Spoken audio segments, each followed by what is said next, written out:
This episode is brought to you by Progressive Insurance. Whether you love true crime or comedy, celebrity interviews or news, you call the shots on what's in your podcast queue. And guess what? Now you can call them on your auto insurance too with the Name Your Price tool from Progressive. It works just the way it sounds. You tell Progressive how much you want to pay for car insurance, and they'll show you coverage options that fit your budget. Get your quote today at Progressive.com to join the over 28 million drivers who trust Progressive. Progressive Casualty Insurance Company and Affiliates. Price and coverage match limited by state law. With Fidelity Wealth Management, a dedicated advisor gets to know you and your goals to build a comprehensive plan to help grow and protect your wealth. Backed by a team of specialists, they'll analyze all your accounts, even the ones they don't manage, to keep an eye on taxes and provide proactive portfolio insights that can help you unlock your wealth's full potential. Learn more at fidelity.com/wealth. Investment minimums apply. Fidelity Brokerage Services, LLC. Member NYSE SIPC. If you have a locked AT&T phone, we're here with bolt cutters. T-Mobile will help pay off your locked phone and give you a new 5G phone for free, all on America's largest 5G network. Visit T-Mobile.com/carrier freedom. Via virtual prepaid MasterCard in 15 days. Free phone up to $830 via 24 monthly bill credits plus tax and a $10 device connection charge. Qualifying port and trade-in service on Go5G Next and credit required. Contact us before canceling entire account to continue bill credits or credit stop and balance on required finance agreement is due. Bill credits end if you pay off devices early. Hey, anyone know what channel the game's on?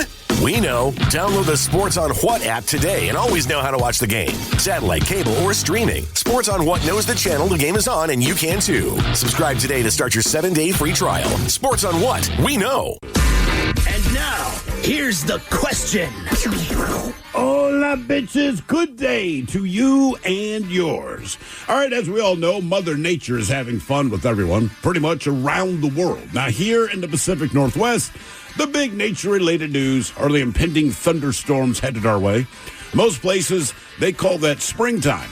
But it's just not something that happens here much. But anyway, in addition to thunderstorms, our very, very excited meteorologists are also warning of cloud-to-ground lightning strikes, a potential tornado or two, and, of course, hail.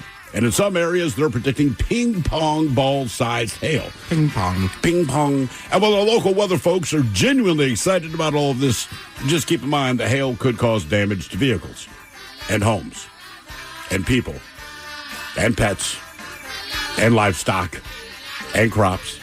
Meanwhile, in the Atlanta area, they've been issued a red flag fire warning today as fires there have already burned hundreds of acres and dozens of structures, but that pales in comparison to South Korea, where wildfires have burned thousands of acres and hundreds of buildings. But sadly, South Korea might also have a sinkhole problem. Now, we only bring this up because a motorcyclist there died when a 65-foot deep and 65-foot wide sinkhole opened up without warning as he was riding down the street. Like we said, Mother Nature, she likes to mess with us just any way she can. It could be the deer in Connecticut that sent 2 people to the hospital, a tree that fell on a school bus in New Jersey, and yes, there were students on the bus. Heavy winds took down a small plane in Alaska. They had to survive overnight on a frozen lake. Dust storms in New Mexico are leading to all kinds of traffic pileups, and on and on and on it goes. Well, look, none of us have been spared Mother Nature's wrath, and that's what our question is today, brought to you by our friends at Advanced Hair Restoration. Today, we want to know, fill-in-the-blank style, Mother Nature was to blame when blank happened. To be a part of the big show, call 206-803-ROCK. Like KISW on Facebook, follow us on X and Instagram at Men's Room Live, and send your emails to the Men's Room at KISW.com. The debauchery rolls on. You're listening to the Men's Room with Miles and Thrill. 99.9 KISW. Oh, Patrol's away we go. Welcome to Season 20, Episode number 4,289. What a large and a charge program we have for you today. Guaranteed future repeat, the exciting return of Who Sucks Less. Coming up at 4:30. Steve, I don't know how you do it. You find people doing some dumb crap in the news. Yeah. You bring us 3 stories each and every week. We pit them against each other to figure out and determine out of the 3 stories which one sucks the least. How are we looking this week on Who Sucks Less? Depends how you feel about body parts, Miles. Leave it at that. Body parts. Body parts. Not the whole body, just parts of your body. Okay. They show up today in Who Sucks Less. Who Sucks Less is coming up at 4:30. Hopefully, tomorrow you can join us for opening day down at Pioneer Tacos and Tequila. We will do the show live from 2 until 6, a little live Big Dummy. The head chef, I believe, serving up not only tacos, but also tequila. So we'll have a chance to test different types of tequila and figure out which styles we like the most, which tacos we like the most. They got a bunch of different ones down there. They got a shrimp taco. They got your ground beef taco. Kinds of tacos. You got your pork taco. They got your fish taco, shredded beef, you name it. They've got it down there. Hopefully, we'll be able to sample some of the delicacies down at Pioneer Tacos and Tequila. And you can stop by and be a part of the live show with a little live Big Dummy. All right, today on the question, we're going to talk about Mother Nature. And they say after yesterday's record warmth in Seattle, we are bracing for a rare threat of strong to severe thunderstorms this afternoon on the commute home. The weather models show a risk of strong to severe thunderstorms. Between 5 and 10, potentially dangerous storms will roll through. They will come with a lot of lightning, hail threat, quarter-sized, maybe even a few hailstones up to ping pong ball size. Cool. Not everywhere. They would be isolated. The other risks are going to be wind. Some pockets of damaging wind could cause tree damage or even minor home damage. And the conditions, they say, will be ripe for a funnel cloud or two across our corner of the country. That expands all the way down into Oregon, by the way, about to Eugene. So that band is... I think they're already getting it down there. They are. That's the idea. It's coming from the south, I believe. Yeah, they say severe thunderstorms can produce funnel clouds and tornadoes. But not funnel cakes, just funnel clouds. Man, I love a funnel cake. That's what I'm saying. Like, if That a would be thunderstorm awesome. brought funnel cakes, you'd be like, dude, this is awesome. Would you eat a funnel cake if it fell from the sky, but it's on the ground? How long has it been on the ground? Like, am I in my house watching them fall out of the sky? Yeah, you go outside and pick one up. Absolutely. Yes. I absolutely would, yes. Now, they say while the tornado... Would you? Yeah. Well, sure. If I dropped one on the I ground... mean, I think we all know I'd that. pick it up. Yeah, if I'm at the I fair. ate a hot dog off the ground the other day. Off the ground? Well, it got burnt. By the time I got back to the tailgate, there was just like 3 burnt ones sitting on the ground on a little piece of foil. I said, what happened to this guy? But they were on the foil. Yeah. Okay, I feel better about you okay. now. Eating burned hot dogs off the ground. They say... Also, if it's raining. Say it again out loud. Right, but like years ago, I went to my buddy was grilling, and he had skewers of chicken and beef. Yeah. I came outside, and he had thrown them in the ground. I said, what are we doing? He goes, I burnt those. Me and another guy were like, I don't know. Lawn meat, as we call it. Also, if it's going to rain funnel cakes, I feel like they should also what comes after that? The powdered sugar. Absolutely, Yes. man. Now, while the tornado risk is slight, it's higher than we usually see, they say, in the Pacific Northwest. Lightning, heavy rainfall, hail, damaging winds. And again, between 5 and midnight tonight. So they say it's going to be a wild evening. Starting during the evening commute, be ready for localized floodings in areas on the roads as these storms move from south to north. And they say that thunderstorms will eventually transition to light showers by tomorrow morning. Yeah. So that's how we're looking. Cooler mass air will drop temperatures into the mid-50s for the rest of the week, and we'll have some rain. But they're saying the big one is coming on our show sometime this afternoon. And the local weather people could not be more excited. And I almost feel bad for them, right? Because deep down, look, there's some truths. If you're a trauma doctor, you love it when something goes wrong with someone. You hope someone gets hit by a car because your jam, right, is putting people back together. They just got to suffer something to do it. So all of our local meteorologists, man, the last couple of days, they're trying to bite back the smile because they're like, and I get it. You're a weather person in this area of the country. Right. And we get a lot of different weather here, but this is unusual for here. So I get it. They're very excited to kind of experience this. But they always have to temper their smile as they're going on, right? Sure. Because they're getting real worked up. Dude, we're talking hail the size of basketballs. And remember, ladies and gentlemen, this could be extremely dangerous. Make sure you bring your pets inside. We're talking about lightning strikes, cloud to ground. I mean, this is, and again, remember, this is super dangerous. I mean, they basically, they have absolute erections for the sun. Oh, yeah. While also trying to remind you, be careful. But if you're not careful, it's going to be awesome. I'm just hoping I can get home in time. Well, you might. I I think it just depends on thoroughly what's going on out there. Hopefully, people will get their asses home a little bit earlier today. I'm just You would saying, hope. before the big storms, 'cause I thoroughly enjoy watching storms. Well, so I'd like to be just right, I have a little patio out back. I could stand out there and watch the storm without getting wet. But the way that they timed it out, and look, who knows, right? Inevitably, nature will do what it does. But the way they timed it out, Ted, basically, when we get off the air at 6 o'clock, as they have it timed out right now, that'll be the worst, or the beginning of the worst that it's going to be here in Seattle. Yes. So it's not so much you'll get home in time, but by the time you get home, it'll still be going on. Well, but we have a bird's eye view up here. So they say if a severe thunderstorm warning is issued, you should seek shelter immediately. I don't know if we're the ones to pull the trigger on that. I don't know if the EAS does that. I don't know. I guess we'll just look out the window, and if we see a tornado, we'll tell you. Hey. That's fair. We see a tornado. If you're on I-5 right now, tornado, because we're just going to be able to see what we can see from up here. But I'll tell you what. Thrill should move. You don't think I already thought about that? Look, man, we are right next to I-5 where this building is. So, like, if a tornado were going down I-5, I would most certainly move away from my current seat. Yeah. You're going to get sucked out. One of the wildest things that's happened in this building, we probably had been here for 6 months or maybe a year, but there was a terrible windstorm that blew through the area. And this building is designed to move in the event of an earthquake. It will move by the wind. We found that out. We have these hanging lights that are in the kitchen, and they were swaying and circling. The whole building was moving. And it was just the most bizarre thing in the world to realize that the wind outside is so strong. This is a 42-floor building, and it's blowing it around. And what's crazy is you couldn't really feel it moving, but, you look at the lights and, we're obviously moving back and forth, man. Yeah. It's gets intense up here. Yeah, and when it comes to wind, you know what? Probably maybe some power outages locally. Trees will definitely fall. The ground is definitely saturated. Oh, yeah. If you know anything about the Pacific Northwest and you know anything about the tree systems, typically on a lot of these firs and pines, the root system is not very deep. However, it is as wide as the tree is typically. Wider. And that's I discovered this when the tree came down 2 years ago. And so the tree that came crashing through my yard and took down the fence and all that stuff, we had known since the point we bought the house the tree was going to fall. We knew the direction it would fall because it was growing on that lean. It's like your drunk friend who's walking with the lean. Mm-hmm. You know they're going to fall eventually, and you know what direction they're going to fall based on the lean. Anyway, contacted the city of Seattle. They weren't. It's not that they weren't buying it. They got this whole weird system in place. But either way, in the end, they're like, we would rather risk your family than allow you guys to take down this tree that you have already said is going to do damage. Right. The thing about the day that the tree fell, it had been dry for like a week, right? So it wasn't the rains or anything like that. That tree, it was just, like I said, it's about 75 feet tall, growing at a, 40-degree angle or something. Like any idiot could tell it was going to fall down, just not the idiots in Seattle.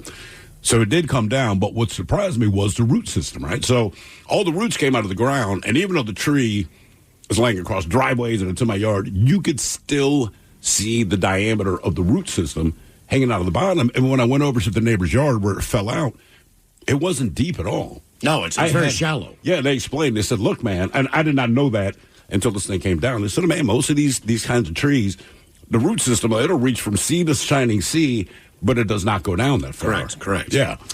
We go to New Jersey. Several students were injured when a large tree fell on the front end of a school bus in Reddington last Friday morning. Incident happened in the area of Fairmont Road East about 7 a.m. High winds were in the area at the time.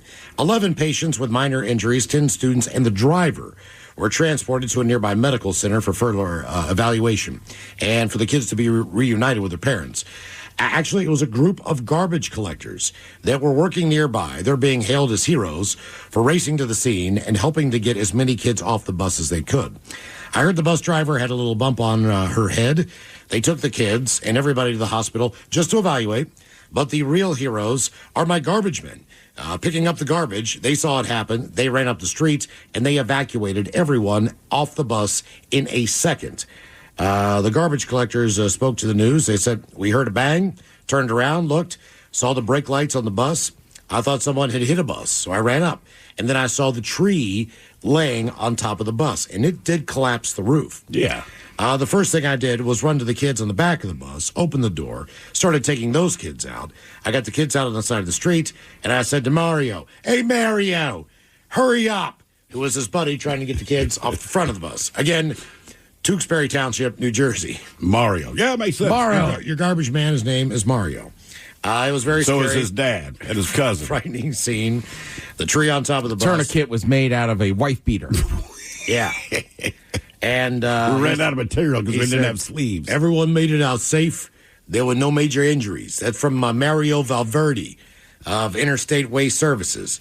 They had to go back in a second time to get the driver. We got him out too.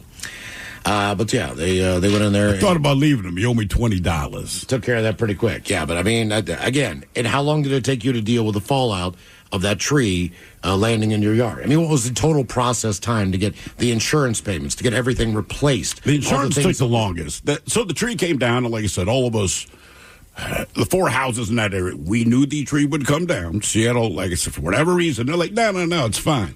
You cannot possibly be this stupid. And then I found out they are actually that stupid. So the tree came down. It sat in our yard for about 3 or 4 days because everyone kind of had to get their insurance adjusters out there first. But you got to coordinate with all the neighbors, right? Because different insurers show up at different speeds. The one lady who took the most damage to her house because it took out her roof, she does not physically live there. She got the house from her mother who had lived there. Luckily, her mom did not live there anymore. Her mom was like 85 years old. Still alive, but they moved her out. So when everyone finally got the insurance people to come out and take pictures, then we could coordinate and get the guys who actually physically removed the tree. Those guys were awesome, man. All right, so they show up, and they're real gung-ho about it. They're like, all right, man, we see the tree in your yard. When you pulled up in your yard, wasn't there like a fire truck already there or something like that? Fire truck, police car, all this stuff. But the way where they're building the light rail, how to get to my house, normally we'd make a sharp right and just go to our house. But the last 4 or 5 years, just go around the block, right? And eventually you get there. My wife said, man, it looks like there's a bunch of fire trucks and crap in our driveway. I said, man, you know it's not us. I'm always the optimist. I'm like, babe, it's not us. What would have happened? You know, the kids would have called, there's a fire, blah, blah, blah, blah, blah. Anyway, we pull up, and sure enough, there's the fire trucks, police department, and all that. And so I see them, and I just get out of the car, and I'm like, what the F? Somehow I don't notice the tree at first, and this cop just kind of points and says, that's what the F. And I'm like, oh, F. Did he take a report and arrest the idiot who works for the city who did not deem that tree to be a danger to the neighborhood? Well, no, because the way the city works it out, we found this out after the fact. So we hired a couple of different arborists to look at the tree just to get the go-ahead to say, like, look, we know it's going to fall, but you got to go through the paperwork. But the city of Seattle won't recognize arborists unless they're part of, I don't know what you call it, but I just call it the Seattle City Arborist Club. It's got to be like one of their particular ones. But those guys have to pay, it's either $100 or $500 a year to be a part of Seattle's little give the yay or nay, right? Just keep in mind, we have so like a home inspector for trees. It's a home inspector for trees, but kind of like your insurance adjuster. They're going to err on the side of the city, not for you. So we had a guy from UW come out, right? They do arborist stuff. And he's like, yeah, the tree is going to fall. He was almost upset that we wasted his time. You know, he's looking at it like, yeah, of course it's going to fall, dumbass. What did you think? And we're like, look, we just need the paperwork. So we got the paperwork, submitted it to the city, and the city's like, yeah, he's not on our list of flunkies. So they sent out their flunky, and the flunky said, nah, man, I think this tree is fine, right? And we're like, you've got to be kidding us. You're saying this is fine. It's like, yeah. But that's the guy that works for the city because the city didn't want us to cut it down. And we didn't want to cut it down. We wanted to remove it before it did exactly what the F we said it was going to do. So it takes a couple of days for everyone to get their insurers. The tree guys, I cannot explain how quickly they ripped this thing apart, got it out of the yard. Is that valuable wood? Because it's a rare tree. I mean, is there any value to whatever that thing? It should be worth $12 million the way the city. One of the stipulations on them not cutting it down was the fact that they said it's one of 5 in the city. And one, it's impossible for you to know. But even if it is, say it's one of 3, it's like I hear you, but that rare ass tree is going to come down and wipe out people's home. That's our only argument. No one's looking for a better view. No one has a problem with the tree itself. It's just it's going to fall. Anyway, it's like an injured cow or something in the Old West, right? You have mercy. Shoot it. Shoot the cow. Nobody wants to shoot the cow, but we understand the situation. You're exactly right, Ted. But Seattle says, nah, let that thing suffer until it gives your family dysentery or something, right? That is their position. Yeah. I was like, okay, what are you going to do? So the tree guys, they removed it in no time. The thing that sucked the most, honestly, was most of the tree was in my yard. So when they pulled in with their big-ass trucks, and these are big-ass trucks, they had to drive onto our yard to get their the cherry pickers and all those kinds of things going. Yeah. But between the time the tree had fallen and the time they showed up and could actually remove it, it had been raining again. Ugh. So, dude, our yard was ruts. So then the insurance adjuster comes back. He's like, well, what the F happened to your yard? We're like, they got it. You see how the tree is not here, man? Like, I don't know what you think people do to remove like a 12-ton tree, but like, it takes machinery. Yes. And they're all in our yard. So we didn't go after insurance on that because it was a yard. We just wanted the structural stuff. And they hemmed and hawed forever. So to sum it up, finally, I just said, like, look, I'm not trying to nickel and dime you for this. It's a fence, man. It's not my house. It's not the car. It's the fence. I just want the money for that. Still going through the adjustments. We're trying to figure out. And I said, okay, well, look, we've had the homeowner's insurance for the 10 years we've been in the house. We have never once called in any kind of claim. And even things that have gone wrong, I'm just taking care of it out of pocket. It hasn't been that extreme. So here's the deal I will make with you.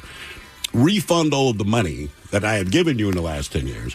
I will just take the fence cost out of that, and then we'll just go with a different insurer. Then it's, hold on one moment, sir. Okay, we'll be sending you a check for X amount of dollars. I'm like, great. Jesus Christ, guys. Mother Nature was to blame when blank happened. 206-803. I'm Jordan Robinson, host of the new podcast, The Women's Hoop Show. Each episode, I'll be joined by a rotating group of women's basketball experts to talk WNBA, college hoops, the new Unrivaled League, and the shifting landscape of the sport. The game is growing, and so are we. Listen to and follow The Women's Hoop Show and Odyssey podcast, available now for free on the Odyssey app or wherever you get your podcasts.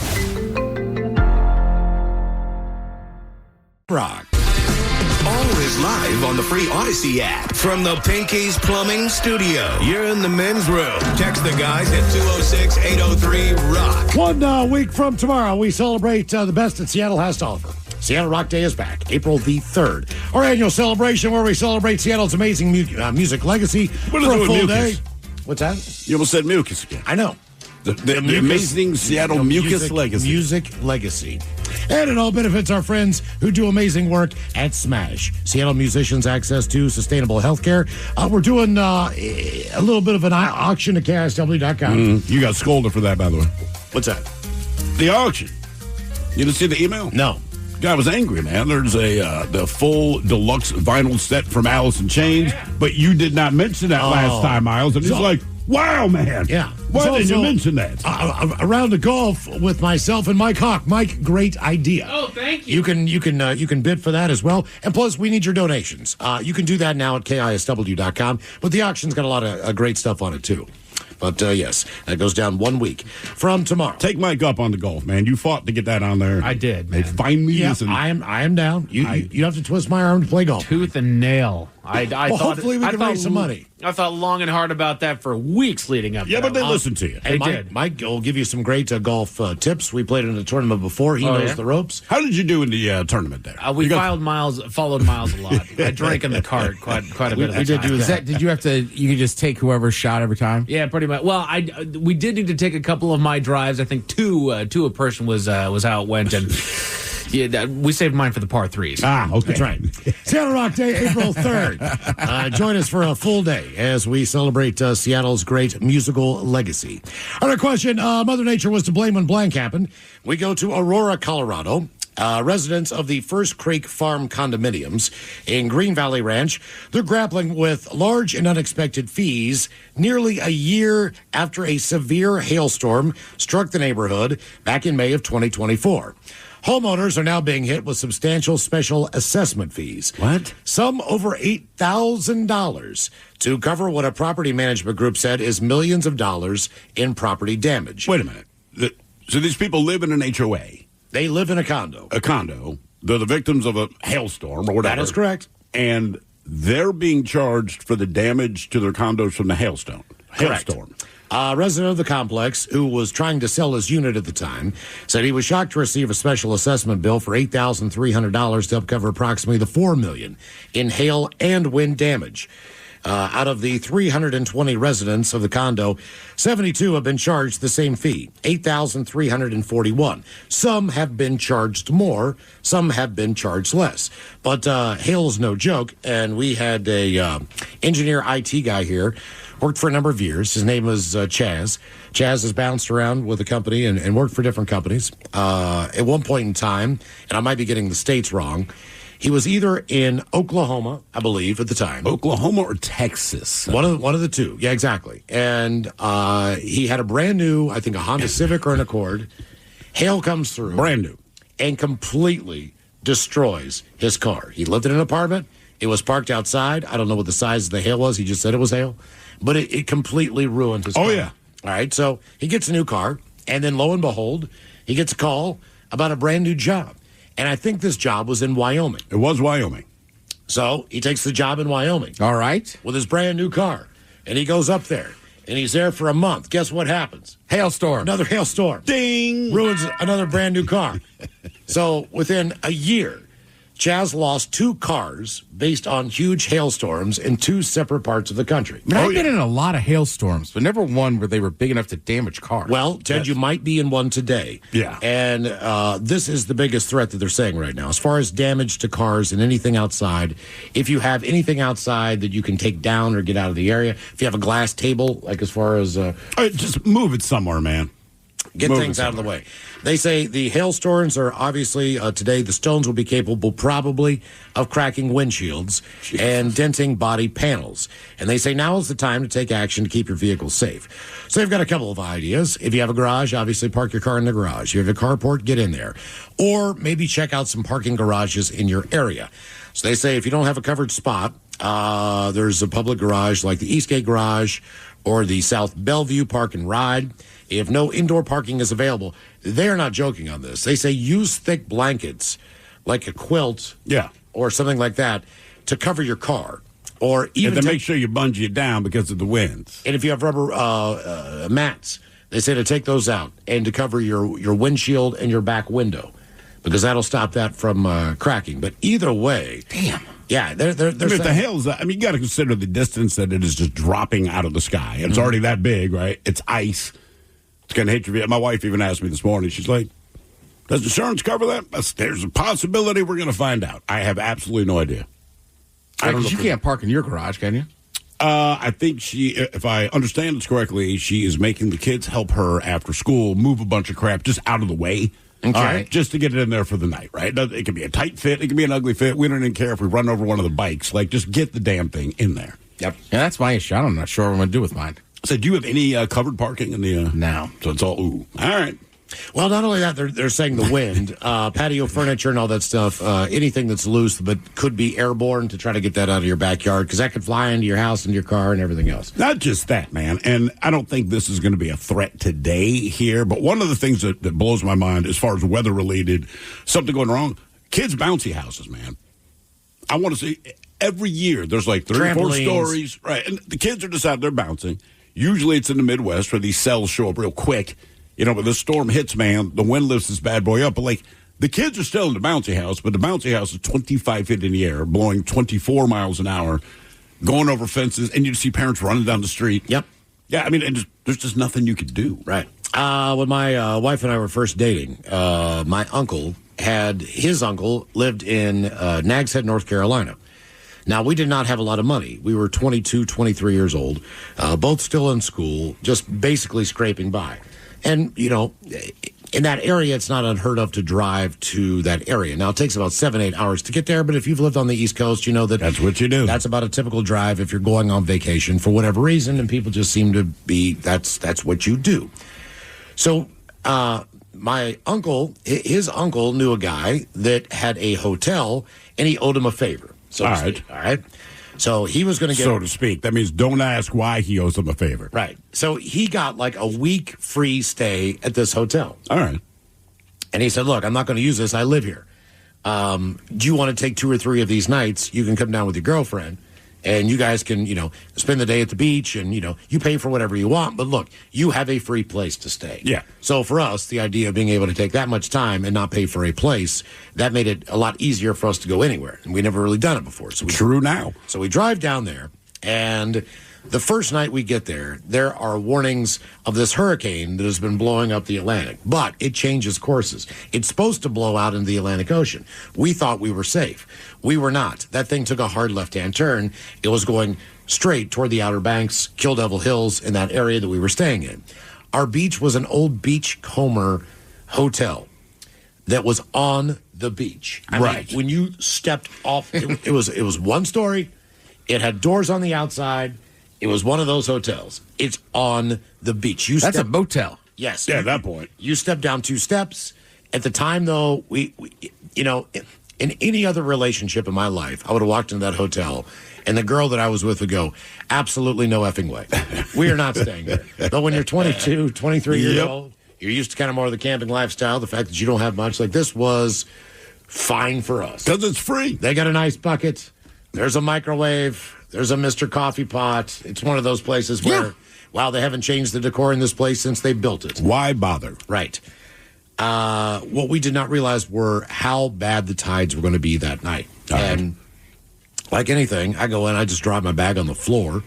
At 2 o'clock in the morning, there's a rush of water that's coming underneath the door. To your room. To the room. I look out the window, and all I can see is water. It is almost like we are on a boat, but we're not. We're in a hotel room. So what does Dumbass Miles do? Dumbass Miles opens the door. What did you think was going to happen? I just wanted to look outside to see what was going on. I did not realize that 8 inches of standing water were outside the door. So I open the door, and I mean, it just roars in. And again, my bag is on the floor, my shoes are on the floor, whatever else I brought into the hotel room, the food, the snacks that we have, all that stuff is, I just rushed to pick the stuff up. But the water just came in, and it was 6 inches. I mean, the entire room filled with water up until the point where it was as high as the bed was. So it's already gotten to the outlets and all that. It's soaking. How is this place open? To the box spring. If you've ever been to that area of the country, you have never seen more stupidity than people who build stuff in areas where they should have never been built in the first place and continue to do so. Put it on stilts. You can watch videos up near Duck. Well, right, because you put it on stilts because you're expecting the storm surge. But you're also building a home on a sand dune, on a sandbar. I'm just saying it seems odd you would have a motel would still be able to operate if every night the water rushes in. Oh, it didn't. It was a hurricane coming in. Oh, okay. And remember, they thought the hurricane was going the other way. Right. And it makes a left turn. Jeez, Ted. And then I was just like, geez, this place should be closed. Right, without question. Okay, but now we're there, and it's not even night one, and we don't have a place to sleep. Like, it's 2 o'clock in the morning. There's 6 inches of water. You'd be shocked to know that there was nobody in the hotel office. Yeah, period. You don't say. Yeah, exactly right. So I go out, and the first thing I did was I moved the car across the street because I wanted to make sure that our car did not get flooded. Yeah. So that was the first thing that happened. So lo and behold, we're kind of up. Now what do? The roads were flooded to get out of that area, so you couldn't just drive out. They had the roads closed. You could see the barricades like a half mile out on each side of this road. You could see that there were lights flashing and everything else because the road was closed. There's no traffic coming through. The only thing that was coming through was emergency vehicles. Can we drive out of here? No, you cannot. Why? Because the water gets too deep in that one depression down there. You're going to stall your car out. So essentially, we were just kind of like on the bed, and it was basically like being on a raft in the ocean. I mean, there was literally water. There was just, there was sloshing around to the side. Now, here's the next thing I didn't really think about. Okay, you might have to take a crap. All right, I wasn't sure what the plumbing was going to do if I used the bathroom in there because I did not understand. Would the water come back up through the toilet? Would it make the situation worse? Right. Would now I be on this raft with river pickles floating around in my hotel room? So eventually that water receded because of the tides. So in the morning time, the water did not pull out of the hotel room because it was receded into the ground, but the roads were passable. Yeah. So we got in our car and we drove 8 hours back. We'd just driven in all day. I mean, we literally did not get a wink of sleep. We had to drive all the way back home to West Virginia just based on the fact that the entire hotel flooded. And why are you back? Our hotel flooded. Right. What do you mean your hotel flooded? The entire hotel. And it wasn't just us. There were other people that had the same dilemma. Sure. We weren't the only people staying there. But, man, to be in a hotel room with 6 inches of water and and not know if it's going to continue to rise or whatever the deal was a freaky night, to say the least. You got to remember, the power was knocked out in the air. Right. You can't see. There's nothing you can basically do other than watch the flashes of lightning. And so at one point, listen to wind, right? And at one point in time, I do what I do. Like, I walked outside, and I'm like, oh, this thing's over. Thank God we're fine. So she walks out with me. We kind of start walking down to the beach. We are in water on the sand, which is very, very weird. Get down there, and as soon as we get to the water, which is a pretty substantial walk, especially when you're troughing through that crap, I look up and go, oh, Christ. We are in the eye of this. Right, sky's blue. It's night. We need to turn. We can see the stars. We need to turn around now, because the backside of the hurricane is always more intense than the front. Yeah, we're just sitting in the pocket in the middle, which is directly over top of this hotel room. So we get back to the hotel room. The flooding got worse in the room. Then we wake up in the morning, and eventually the tide had gone back into low tide. We were able to get the hell out of there. But that was one of the most bizarre experiences I've ever had. I've never had anything like that extreme, but last year or 2 years ago, whatever, I've been telling my wife about San Diego for years. Like, babe, I'm telling you, man, it is 80 degrees, blue skies every day. It doesn't change. Let's go. And it was either August or April. I don't remember which time of the year it was, but she agrees. It had to be August because she had gone to the East Coast with the kids to visit the in-laws. They're in Delaware. They have fun at the beach. Then we're all going to meet in San Diego for a few days, right? Have a good time. Stop in San Francisco, come back to Seattle. No worries. So I'm all excited. I keep checking the weather forecast for San Diego, and they're going, hey, I don't believe it either never had happened before or it had been 150 years since they had what they described as a hurricane.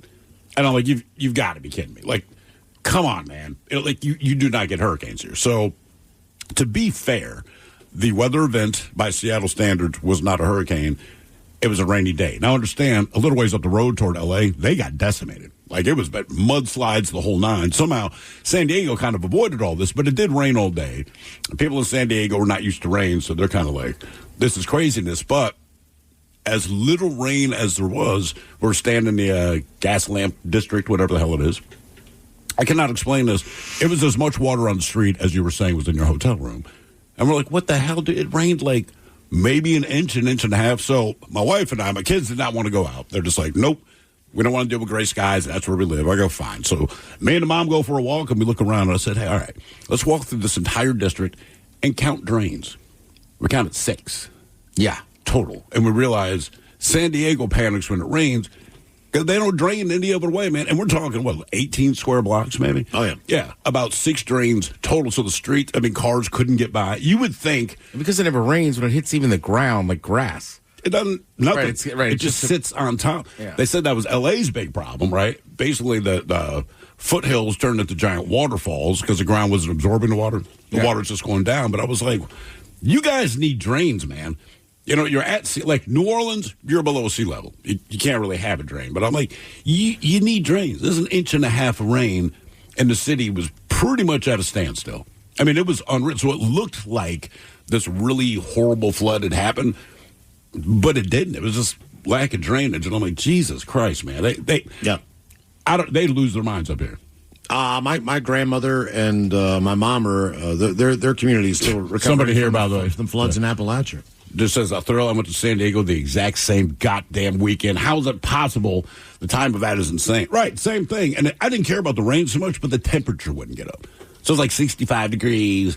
The city, at least where we were, is now impassable. And I'm like, you need drains. Yeah. This isn't even a big rain event, guys. So what you said, West Virginia, a month ago? My mom's place, they had to evacuate, and they didn't have any power, which was bad because not only was there flooding, but the temperatures dropped into the 30s. Right. So they have no water. They didn't have clean water. They never have clean water. But they weren't able to go and get bottled water because the flooding was so bad that the Walmart flooded out. Jesus. You could not get to the Walmart. The Walmart is the only grocery store, quote unquote, in town. Mm-hmm. And that area was the worst flood since 1978 in that area. They still are having situations where pockets of that area, they have not been able to get the power back on. How long ago was this? It was over a month. Jeez. FEMA didn't show up, so they didn't have anybody there to help them or to aid them or to assist them. So everybody just kind of just took off the best they could, tried to find high ground, and tried to find a place to stay. But this has been ongoing for a month now. They've been. So is your mom back home now? She's back home. The area that she lives in was a little bit more up on a hill. It was just a matter of you needed to evacuate that area based on the temperatures, the lack of power, and the fact that there was no running water. What color is her drinking water? Right now, it's about motor oil. Nice. Yes, exactly. It's still not back to normal. Our question, Mother Nature was to blame when blank happened. 206-803-ROCK. This episode is brought to you by Progressive Insurance. Whether you love true crime or comedy, celebrity interviews or news, you call the shots on what's in your podcast queue. And guess what? Now you can call them on your auto insurance too with the Name Your Price tool from Progressive. It works just the way it sounds. You tell Progressive how much you want to pay for car insurance, and they'll show you coverage options that fit your budget. Get your quote today at Progressive.com to join the over 28 million drivers who trust Progressive. Progressive Casualty Insurance Company and Affiliates. Price and coverage match limited by state law. With Fidelity Wealth Management, a dedicated advisor gets to know you and your goals to build a comprehensive plan to help grow and protect your wealth. Backed by a team of specialists, they'll analyze all your accounts, even the ones they don't manage, to keep an eye on taxes and provide proactive portfolio insights that can help you unlock your wealth's full potential. Learn more at fidelity.com/wealth. Investment minimums apply. Fidelity Brokerage Services, LLC. Member NYSE SIPC. If you have a locked AT&T phone, we're here with bolt cutters. T-Mobile will help pay off your locked phone and give you a new 5G phone for free, all on America's largest 5G network. Visit T-Mobile.com/carrier freedom.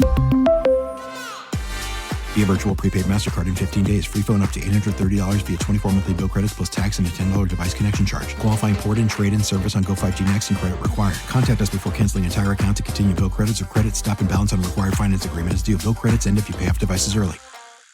Hey, what's the easiest way to find out what channel the game's on?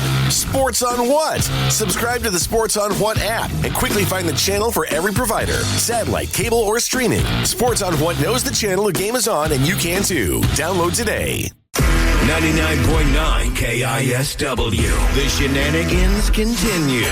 This is the men's room with Miles and Thrill. Opening day tomorrow. Join us for a live broadcast. Absolutely free. Pioneer Tacos and Tequilas. That is down on Occidental. We'll be down there from 2 until 6. Live Big Dummy, the head chef in the house, with tacos and tequila. Yes. And, of course, opening day baseball. If you're headed down the stadium, stop in tomorrow between 2 and 6. Our question, Mother Nature was to blame when blank happened. 206-803-ROCK. Hello, Dwayne. Welcome to the men's room. Hola. Hola. I was in Big Sky, Montana in the middle of summer. Thunderstorm came in. I was up on top, coming down. Lightning hit right in front of me. I about crapped my pants. Yep, that's about the right response. So you were coming down. You were coming down the mountain. Is that what you're saying? Yeah. They take a lift up and then you'll hike down. I was on very top. I was coming down. Lightning struck right in front of me, blinded me and made me deaf. And I ran as fast as I could down that mountain. Wow, yeah.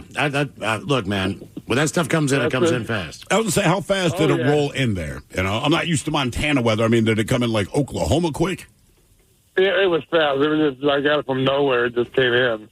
That's so weird, man. You know, just like living here, we've been hearing about this impending storm for the last couple of days now, right? And they'll show you footage of places like Oklahoma, Kansas, whatever. And you know it's tornado season. It's not that, but like the sky is blue, kids are playing outside, and instantly the sky is black, and you see funnel clouds. I'm like, that happened in like 30 freaking seconds. Man. It happens fast. I mean, those thunderstorms, too. I mean, you remember living in Maryland. And there was one summer where I swear to God, our Babe Ruth team, right? You played Tuesday, Thursday, Saturday. All right. Every Tuesday, you'd go. You knew storms were coming, but you still had to warm up and everything. And right before first pitch, skies would open up, game would get canceled. Yeah. But it was like 5 weeks in a row. I remember looking, I think my brother was coaching us. I was like, Chris, why are we bothered to show up? He's like, well, it might not rain. It's like, all right. But it depends where you live, too. We were in Miami. This is years ago, and it had been hot and humid all day, which is par for the course of Miami. But we're walking outside, skies turn jet black, and it just dumps rain. Me and my wife are like, you've got to be kidding me. So at first, we're jogging down the street. But everyone else, they kind of pulled the shirt up a little bit. And they're like, don't run, man. It'll be done in 10 minutes. And I swear to God, I mean, like 10 minutes on the mark. It stopped. The sky was blue. And with the exception of the humidity, you kind of dried off before you got to the next place you're going. But usually it cools it off a little bit. Yeah. Like one of the hottest tailgates, the hottest days ever was Knoxville, right? This was Labor Day weekend. This was years ago. But, I mean, it was so hot and obnoxious. But as we're walking in, again, Bernie just goes, storm's coming. And, I mean, again, we're in there. Then they clear the stadium. And, like, these pathless thunderstorms had canceled college football. But, like, once we got back into the stadium after the game, it wasn't cool, but it was cooler. Yeah. And you kind of still adjust. win. Mother Nature was to blame when blank happened. 206-803-ROCK. Hello, Natty. Welcome to the men's room. Hola, Bichola. Hola. What's going on? So, my story, growing up in the rural parts of South Woodby there in the Goss Lake area, in the early 90s, I don't know if you guys probably, yeah. In the early 90s, we used to get hellacious windstorms, and we're in the middle of a forest out there.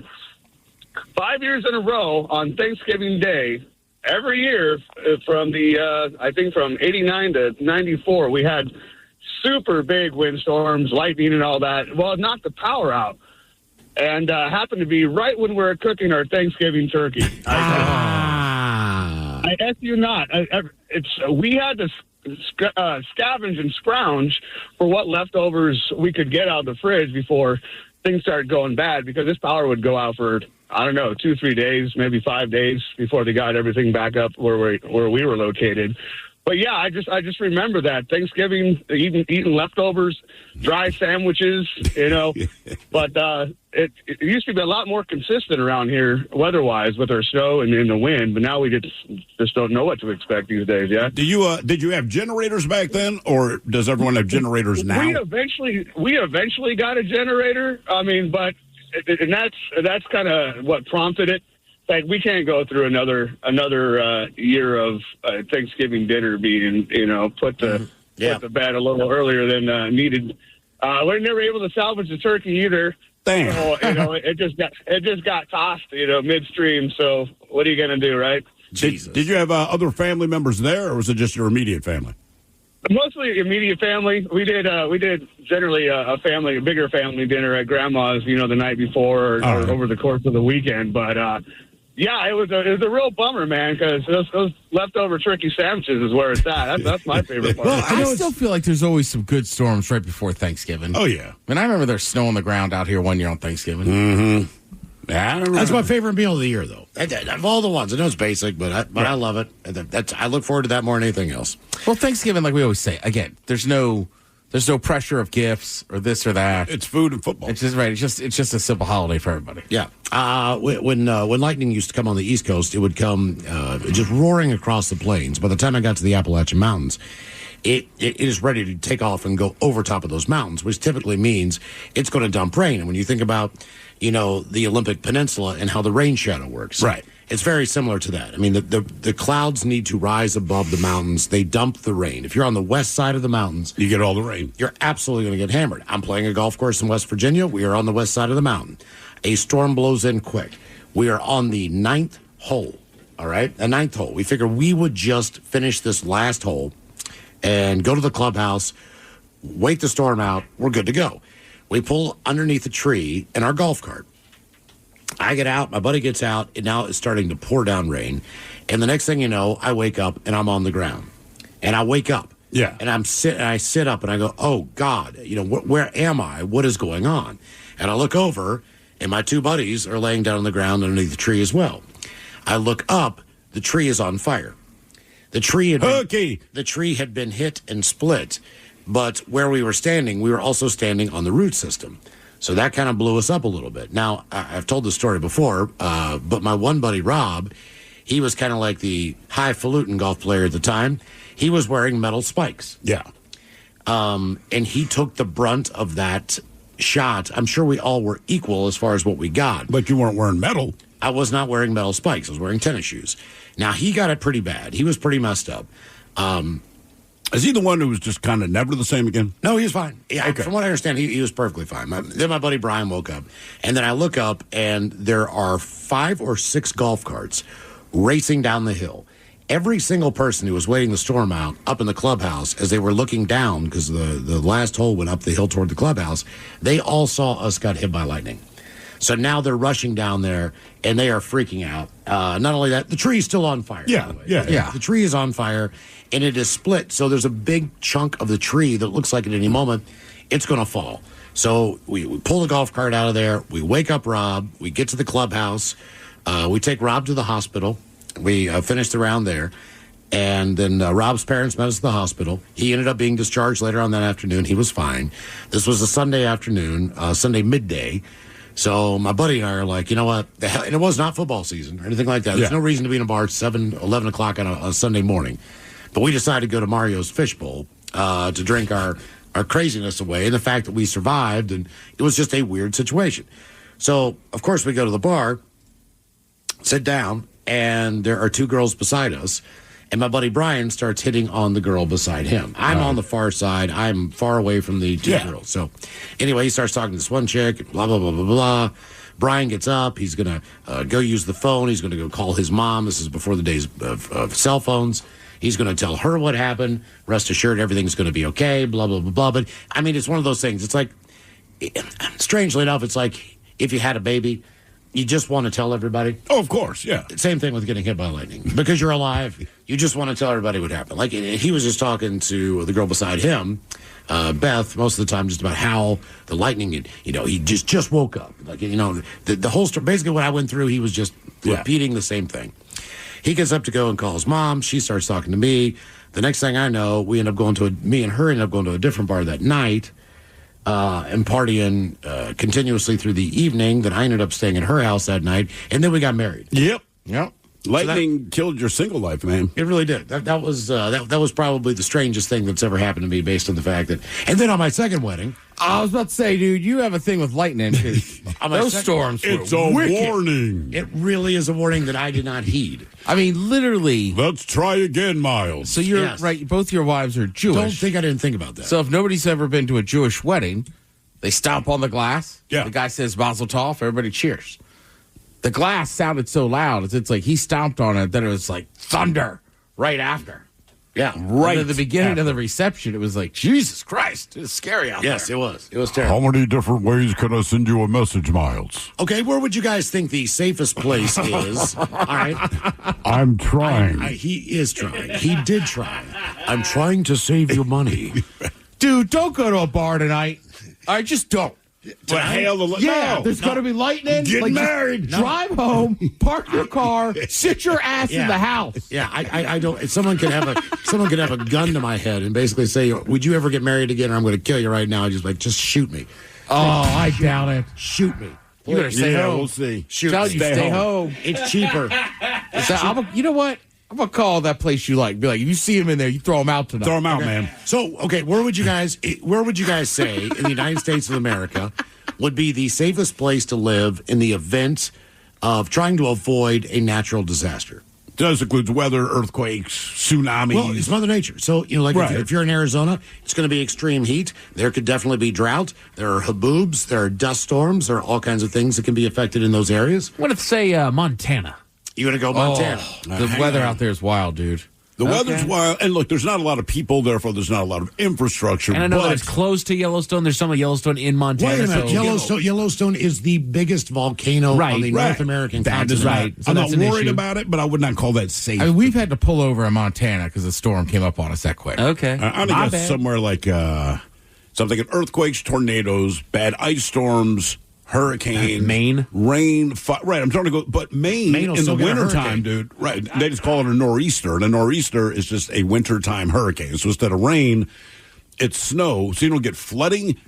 But I mean, your city's pretty much decimated. I'm going to guess like. I mean, just seriously, where would you move? And I'm trying. If it's just about avoiding natural disaster, bad nature, I'm going to say probably.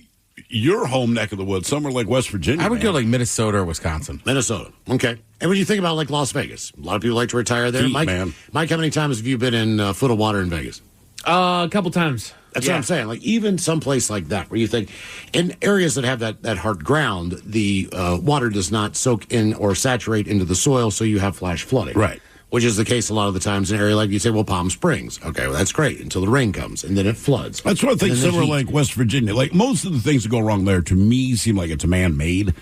But I don't hear about a lot of fires. I don't hear about, I mean, there's flooding, but it's because it's all been strip mined and all that. Yep. But yeah, I feel like that part of the country seems to avoid hurricanes, maybe occasional flooding. Don't hear much about forest fires. Don't hear about earthquakes. You could say Anchorage, Alaska, but you look at the storms up there and the fact that there's a volcano that's about ready to blow at any moment. I mean, I also think what kind of weather are you willing to deal with? Because the nor'easters that make it to Cape Cod or Maine are so rare. You could deal with shoveling snow. That would be pretty good. Mm-hmm. But, hey, say, one of the safest places in the United States when it comes to natural disasters, believe it or not, is Virginia. I was close. At least some of the Old Dominion cities are, anyway, according to a new assessment. The home services site Home Gnome wanted to see which U.S. cities were safest or best prepared when it comes to Mother Nature wreaking havoc. So it took a look at 500 cities across the nation and using metrics in 5 distinct categories: hazard risk, vulnerable populations, vulnerable infrastructure, in other words, earthquakes, things of that nature, evacuation, transport, and response and recovery. Now, we know that we are in a very high earthquake zone. Sure. Here in Washington and in Oregon. Now, the Virginia city of Lynchburg was found to be the best of the bunch in terms of natural disaster safety and preparedness. I'd rather risk it. I've been there. And they boast 3 of the other top cities in the 10 safest list. So the safest cities in the United States against Mother Nature's wrath: Lynchburg, Virginia, number 1. All right. Roanoke, Virginia, number 2, which is an S-hole. Which is kind of ironic. Why is that? Because that was one of the first settled, I guess, Jamestown. Oh, right. Yeah. But everyone disappeared. Good call, guys. Auburn, Alabama, number 3. Oh, God. Have you been to Auburn, Alabama? No. I have. But it's like the country school for Alabama. It is. Sorry. Yeah. That puts it in perspective. That's just an honest reaction. Yeah. God. Well, the campus is absolutely beautiful. Sure. Yeah. A campus. Look, my nephew is having a blast at Ole Miss. I have noticed I want to go to see a football game. Don't want to live there. I know a lot of Cougs that had a blast at Pullman. They don't live there. Did you have fun at LSU? Great. You want to go to Baton Rouge to live? Like, no, one of Bernie's brothers, I remember, he said, I'm moving to Baton Rouge. I said, Matt, you ever been to Baton Rouge? He's like, no. But the economy, this and that, the taxes. I said, all right, have at it. Him and his wife didn't last a year. Not a year. Yeah, they moved back. And I mean, he had moved. They bought a house. I was like, you're insane. Like, you got to go see that. What did he say was the worst part of living there? Being there. Being present. Yeah, I mean, I don't know. Everything about it's bad, man. It's a horrible. I mean, it's a college town, but then it's more like Norfolk. Right. Oh, okay. All right. Macon, Georgia's on the list. These are the safest cities as far as cities that are the safest. Safe because somebody lives there. Against Mother Nature's wrath. Macon, Georgia. Yeah. Bloomington, Indiana. Richmond, Virginia. All right. Richmond's cool. I like Richmond. That's a fun town. Pittsburgh, Pennsylvania. All right. There we go. Rochester, Minnesota. Round Rock, Texas. All right. So, again, Pittsburgh, I would say, as long as you could deal with shoveling snow. Yeah. Right. Snow is going to be your and most of the least safe cities are either in Florida or California. Well, a lot of sure. that. Compton's number 474. So you might be wondering. So, wait, Compton also has to worry about Mother Nature. I mean, like, yes. I'm just saying, right. So it's already Compton, but you're saying it's dangerous because of nature, not even all the other stuff. All Now, right. as far as the list is concerned, there are a number of cities that are considered safe cities here in Washington State.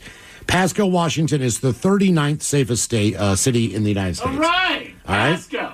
Pasco. Number 41 is Seattle, Washington.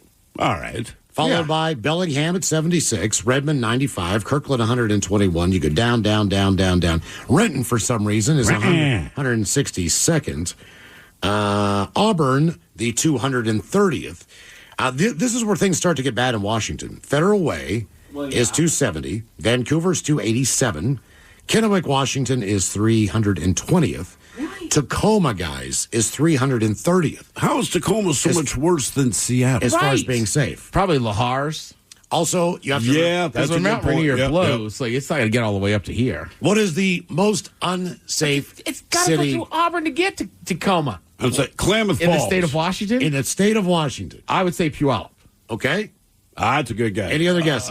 This is the tried and true. This is the tried and true West Virginia, Mississippi, Alabama. Enumclaw. No, it's not. Oh, what's it like, Yakima? It's Yakima. Jeez. Yakima is 450th on the list.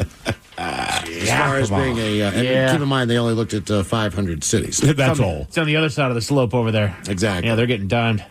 Our question, Mother Nature was to blame when blank happened. 206-803-ROCK. Hey, it's Gemma Spegg, host of the Open Mind original podcast, Mantra. Every Monday, I'll bring you a new mantra, a simple yet powerful phrase to help you clear your mind and stay grounded amidst the chaos. I'll also share some personal stories, journal prompts, and a weekly challenge to bring each mantra to life. Follow and listen to Mantra, an Odyssey podcast in partnership with Open Mind Studios, available now on the free Odyssey app and wherever you get your podcasts. Coming up, the return of Who Sucks Less on the way at 4:30. Right after emails on our question, Mother Nature was to blame. Win blank cabin. 206-803-ROCK. Hello, Russ. Welcome to the men's room. Hey, hola. Hola. Right out of the gate, I want to say you guys are the S. I'm from Vegas. I grew up down there, and you guys rock. Oh, thank you, man. What brought you up here? Work, and I wanted to get the hell out of the desert. Okay. Yeah. All right. Fair enough. Well, you did that. Yes. Yes, I did. And talking about some weird weather, in 47 years in Vegas, tornadoes, thunderstorms, floods.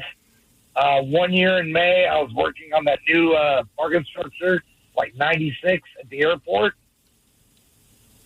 All right. Black clouds roll in, temperature drops, snowflakes the size of silver dollars in May in Vegas. Wow. How many times did you even see snow in your 47 years in Vegas? 74, 78, snowed like 2 or 3 feet in the middle of town. Snowman, sleds. One time in the middle of the night, it was a whiteout. Street lights lit up the whole thing. We're all about having snowball fights with kids. 99, the 100-year flood hit. Wiped out half the town. Seen a tornado or two out there. So just about everything imaginable other than a hurricane. Oh, yeah, by the way, Las Vegas sits on a runoff of San Andreas Fault. Oh, so it's right there. Okay. Too. Okay. So what are We get the earthquakes there, too. if you live in Vegas, what are the seasonal things you can expect, right? So if you live in the Pacific Northwest, you know when summer hits, we're going to hear about forest fires, right? It gets dry, the lightning strikes, et cetera, et cetera. Like, that's a guarantee. We know it's going to rain basically from November to June, but as a result of that, we know we're going to deal with mudslides and all that kind of thing. Like, there's things that are just built in no matter where you live. So if you're in Vegas, like, what are the things you can count on? In the wintertime, it's colder than here. We get more freeze days. Really? Oh, yeah. I mean, the winter's up there. I've seen it 17 degrees. Jesus. Okay. Wow. Well, you got to remember, it's Vegas, but you're still high desert. Yeah, no, you're right. You're right. 2,500 feet. It's 2,500 feet above sea level, so it's high desert. That's right. In the summertime around August, when it's the worst time of year to go there, that's the monsoon season because it actually gets muggy. Clouds roll in. It gets muggier than heck. We get the thunderstorms without rain. So it's just brutal. When if it does rain, well, it's still 120 degrees when it quits raining. So now you're looking at 35, 40% humidity with 120 degrees. Right. Yeah. Which is awful. Basically, now you're steaming. Yes. Yeah. My daughter's in Africa right now, and it's summer. And how hot was it when you went into that safari? You know what? It wasn't too bad. There was some cloud cover. It wasn't the worst in the world, but it's still summer down there. And as she would it's nonstop rain. It has not stopped raining every single day. It just gets so hot that there's this huge thunderstorm, a lot like Florida. That rolls in every single day, but it doesn't just dump for 10, 15 minutes. It dumps for hours. So when she's trying to get to school in the morning, she's, showing pictures of her wading through streams that aren't there where there's roads and, helping the kids across. So they don't cancel school? They do not cancel school. They're just like, deal with it, figure it out. And they're still in their school attire. Long pants, black shoes, white shirt. So they're still... In the summer in Africa. That is correct. Dressed to the nines. That's just, right, it's just part of it. I think when you live there, you adjust, right? Like, Sure. I don't know, you ever been to I've been to South Carolina, but then I've been to those barrier islands and stayed out there, and just every evening, it's gonna thunderstorm. Yeah, right. So, but still, I would just think when you have flooding, it's off you go to school, buddy. 8 years old. Because it's not like they're walking with their parents. It's just here's your lunch, go to school.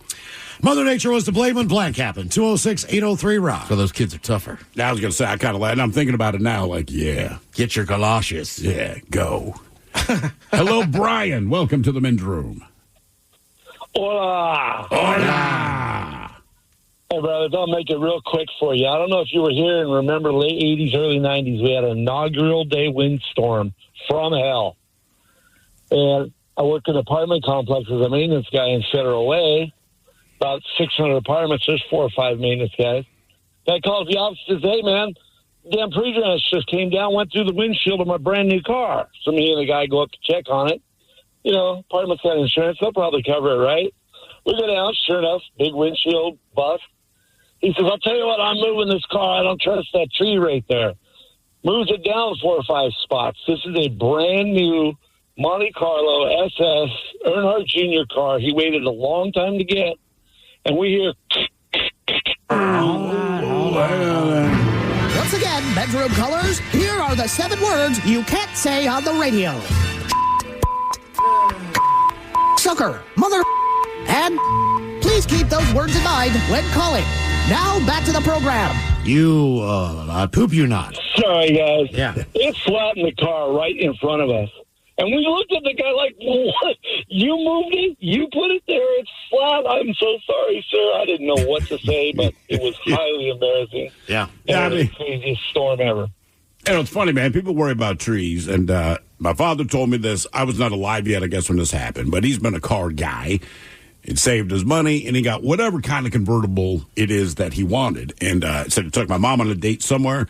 Could not believe just the cherry freaking parking spot they got. Because otherwise, he's like, man, this parking lot is full. It was like, I find one right in front of the business we're going to go to.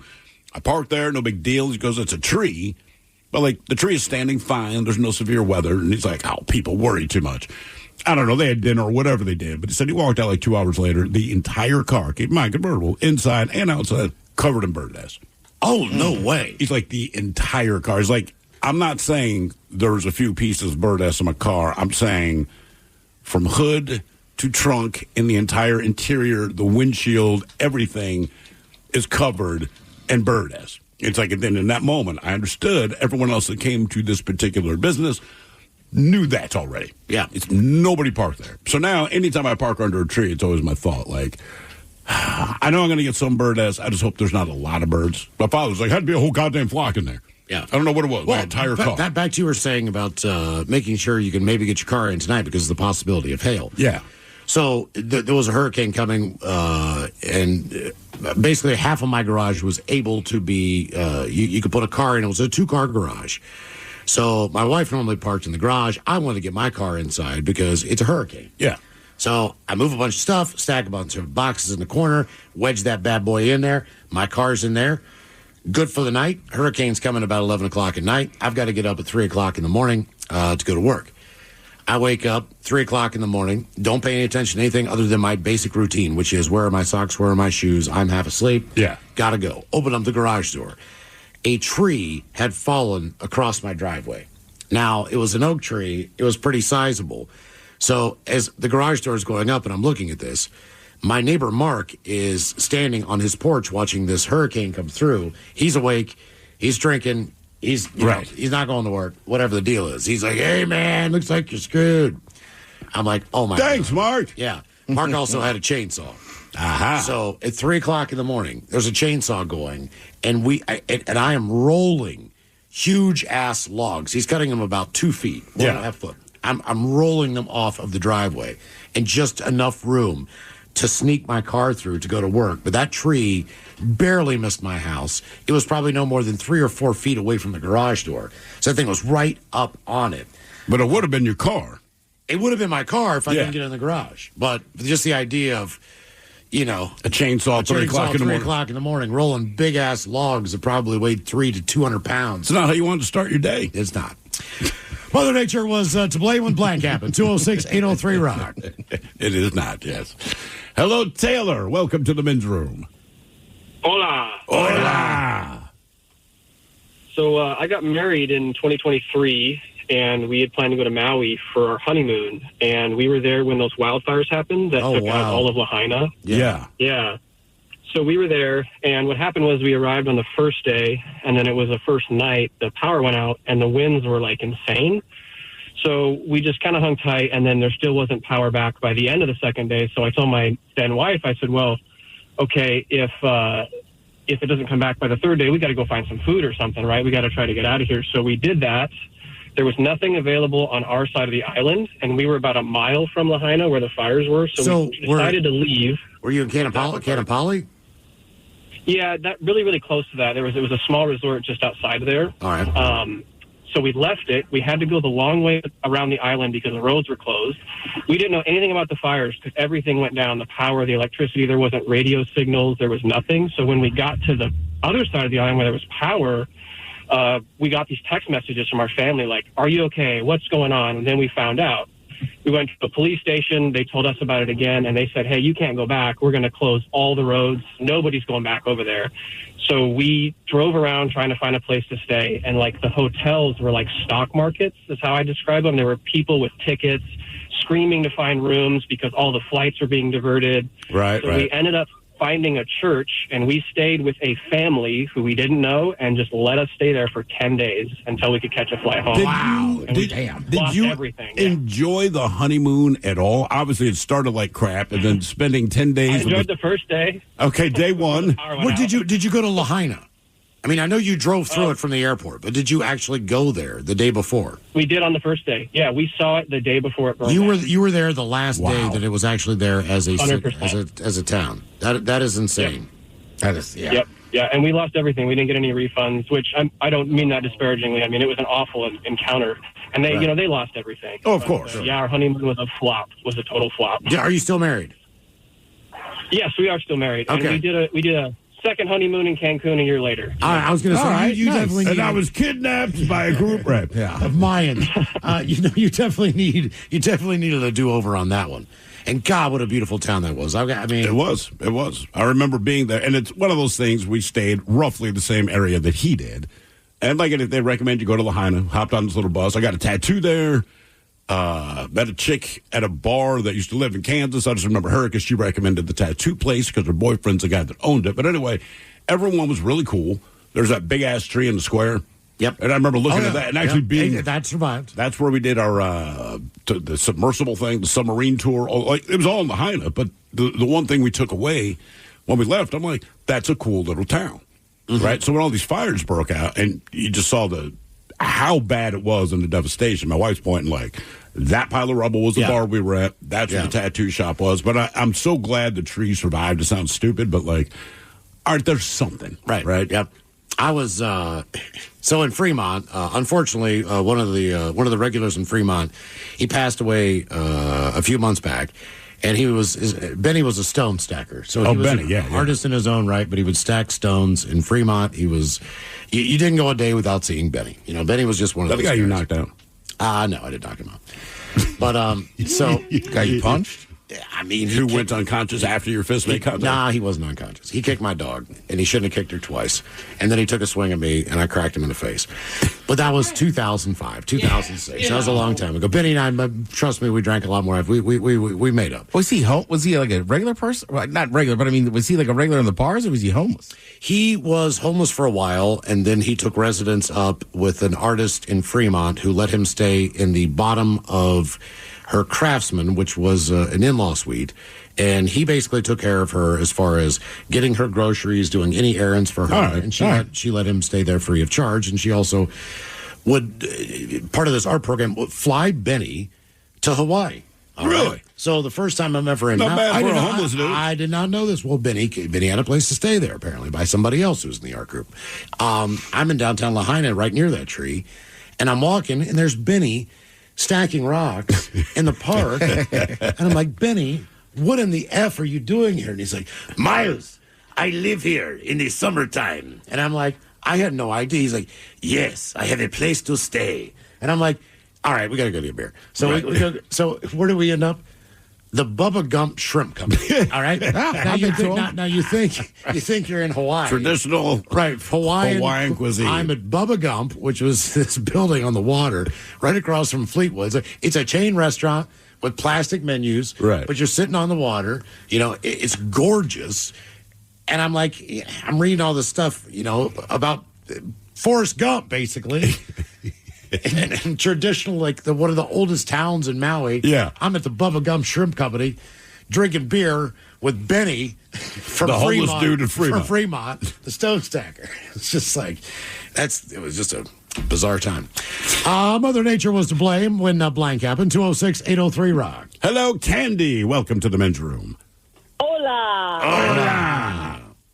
My son-in-law is a dentist down in Orlando, and last year we went out and took us on a pontoon boat down this beautiful little waterway with the hot, springs under the water. It was a beautiful day, and then he said, "Let's go scalloping." And so I guess normally it's only like 8 feet deep out here in the ocean part, and so we said, "Let's go," and got out there. It was too deep. The tide had changed or something, so we couldn't scallop. So half the boat decided to go out swimming. My son-in-law had his fins on and just left us 3 old ladies on the boat who knew nothing about the boat. And they started to try to swim in, and they couldn't. The tide was taking them straight out in the ocean. There was nobody around, and we were just standing there thinking, OMG. I tried to start the boat. I didn't know how to start the boat. It was anchored anyway. How would I have gone anywhere? It was anchored. So I'm trying to start the boat, couldn't start it, and we realized they're in terrible danger, and we're stuck there. And my daughter, who had the brain cell working that day, told her husband, she said, just leave us. He was trying to protect him, as they're being dragged out to the ocean. And she said, just leave us and get to the boat. So he kept his fins on, and oh boy, what a struggle it was. I didn't know he was doing that. I'm in the boat still trying to start it. He finally gets to the boat, and I'm back there, still trying to start the boat. And I could have, if I'd started it, I might have chewed him to death. But he got on the boat and started up and pulled it. Went out, we rescued everybody, and everybody just was on the boat in dead silence and horror. And then all of a sudden, this little black cloud we saw in the distance coming towards us, and it got faster and bigger, and we realized a huge thunderstorm was going to overtake us. So he turned the boat around, we started gunning it, and we were chased by lightning striking just all around the boat, huge bolts, and being doused with rain. And then we got finally into the same little inland where it was beautiful, and the manatees, and the sun is shining. So it was it's like nothing happened. Like nothing happened. Yeah. Well, it's a good thing. Number one, it's a good thing he had fins on, or he never would have been able to get back to the boat. There's no way. And when wind comes, there's nothing more dangerous than you can do in the water than be on a pontoon boat. It's basically just a floating rectangle. Yeah. And when the wind hits it, man, it'll roll like dice. So they're dangerous down there. People do know that. They do have them. They're a little bit more inland most of the time on freshwater, not saltwater. But those boats are notorious for just kind of taking in the wall of wind and just turning those things over quick because they don't weigh that much compared to a regular boat. Candy, let me ask you this. You said that your daughter told your son-in-law, just leave us and get back to the boat. Yes. Are you sure she said that, or is that what he told you when he got back to the boat without your daughter? No, that is what she did, and it saved everybody's life because, believe me, we were screwed. All of us, we were screwed. It was the most terrifying near-death experience ever.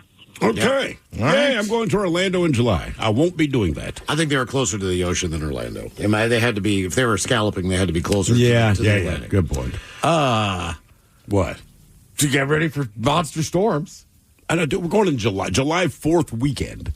That's Are where you we're going in to Disney? Orlando. No. And here's the thing. So I've always been a hard ass about Disney with the kids because when they were little, they would always ask. And I was real simple with it. Like, no.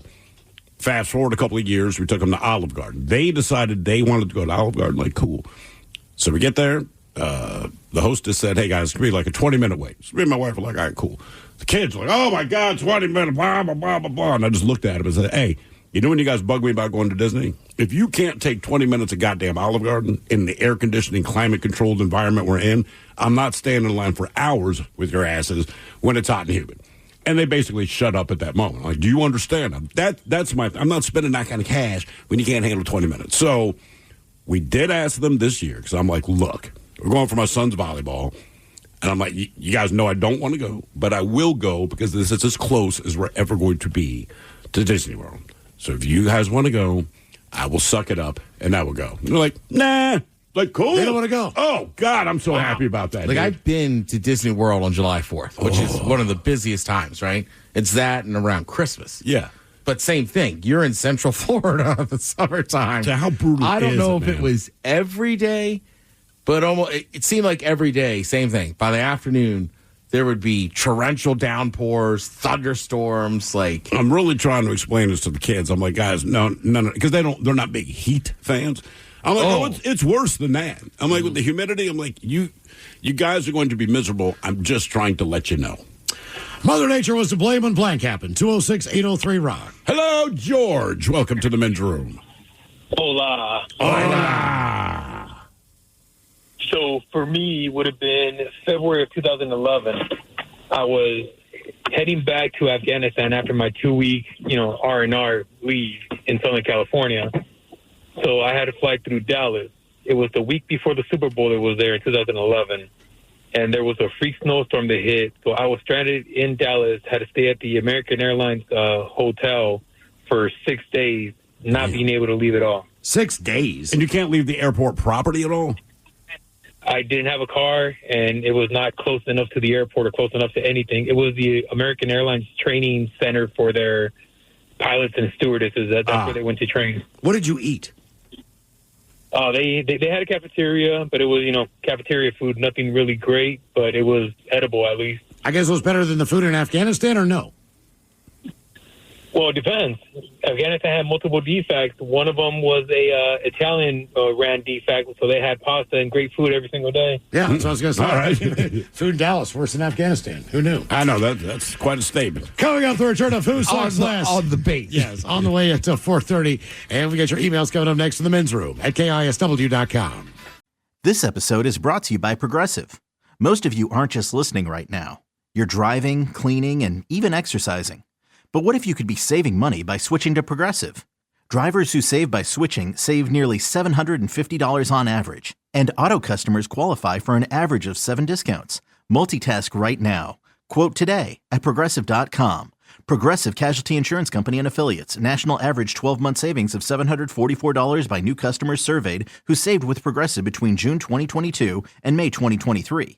Potential savings will vary. Discounts not available in all states and situations. Working as a dedicated Fidelity advisor, I always ask, what's important to you?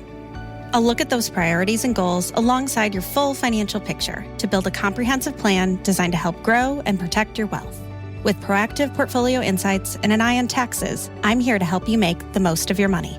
I'm Laura Maxwell, and I'm a dedicated Fidelity advisor. Learn more at fidelity.com/wealth. Investment minimums apply. Fidelity Brokerage Services, LLC, member NYSE, SIPC. Presented by T-Mobile, the official wireless partner of Odyssey Sports. With an awesome network and great savings, there's never been a better time to join T-Mobile. Visit your neighborhood store to make the switch today. Hey, what's the easiest way to find out what channel the game's on? Sports on What? Subscribe to the Sports on What app and quickly find the channel for every provider. Satellite, cable, or streaming. Sports on What knows the channel the game is on, and you can too. Download today. We return to the men's room with Miles and Thrill. Coming up here in just a couple minutes at 4:30, the return of Who Sucks Less. Damn it. But first, time for a few emails to the men's room at KISW.com. Is that what they were doing? Got us again. And we got an email on the weather, guys. Decades ago, I was an avid skydiver. Jumping in Colorado, afternoon storms in the summer, they roll in pretty quickly over the mountains. The wind was about 10 miles an hour, so we decided, let's make another jump. From the time that we took off in the plane until we jumped out, about 15 minutes, the wind had picked up to 45 miles an hour. The parachute flies at about 25 miles an hour without wind. So I was getting blown backwards at 20 miles an hour. I also gained 1,000 feet of elevation due to updraft. Jesus. Thought I'd never get down. I kept looking behind me to see where I might land and what was coming up. That was the interstate. Made the last-minute decision, made a U-turn, and flew over the highway. I was so low I could see people's faces in their cars looking up at me.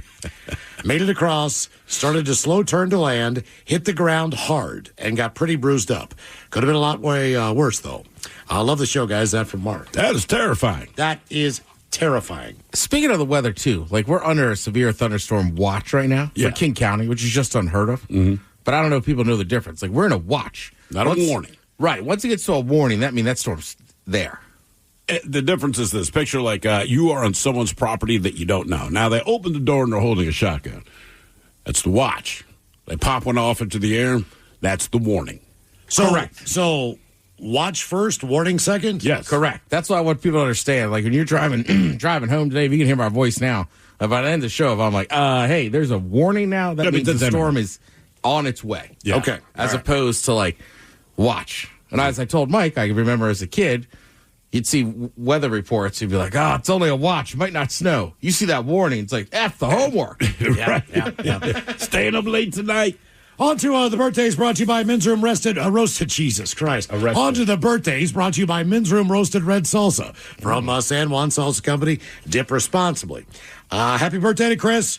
Hope this year is everything you want it to be. May you please have you, your girl, and your Johnson, some green beans, and a big old fart. Lots of love from Katie and baby Hugo. You, your girl, and your Johnson. Green bean. What? Green bean. Okay. Green bean. My Johnson. Hello, gentlemen. Your girl and your Johnson. Today it's my wife, Kelsey's Dirty 30. Was wondering what the Dirty Germans could say for it, and if Coach Ted could also give any advice on turning 30. Maybe a fish sandwich and a big old bong rib. That from the House of Russell Rockers. Did you already get a fish sandwich? Going weird there.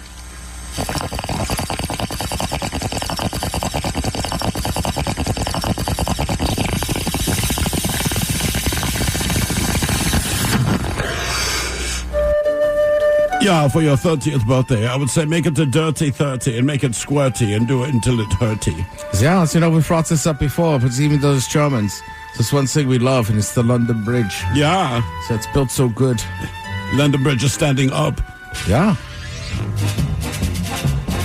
All right, you're turning 30. I will say this. You woke up this morning, your mind was blown. Yeah, man, you're just 30 now. That's a lot's going to change. You're in your early 30s, start saving some money. Maybe invest in some Advil. Other than that, I hate to tell you, it seems so monstrous and huge. Now you're just 30. Mm-hmm. Yeah, that's it in the end. I always feel like 40 felt different. Then 30? I just felt old. Yeah. It's because that's about the age that everybody says you're old. Yeah. But y'all, today's my brother Eric's 38th trip around the sun. Can he get some sound advice from Coke Ted on how to make it work tomorrow morning after an all-nighter bender? And maybe a little bit of the captain. And some dad jokes for Miles if you have time. Thanks, guys, and rock on. That from Elliot. All right, here's the deal. You ever heard that old saying, man? Can't drink all day if you don't start in the morning? We don't have to be hungover. You just keep doing Coke. Get that job done. Do 5 people's jobs. And when you leave, tell your boss it sucks. Ooh, well, ahoy there and happy birthday. The morning after a bender, that's easy as pie. You take multiple home cleaning solutions, mix that with vodka and paint thinner and stone ground mustard.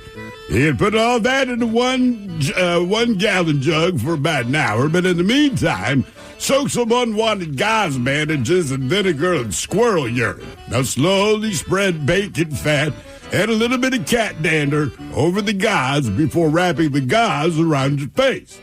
Take 3 deep breaths repeatedly until your cleaning solution is chilled, and then chug. But if you don't have access to all those ingredients, I recommend 800 milligrams of ibuprofen.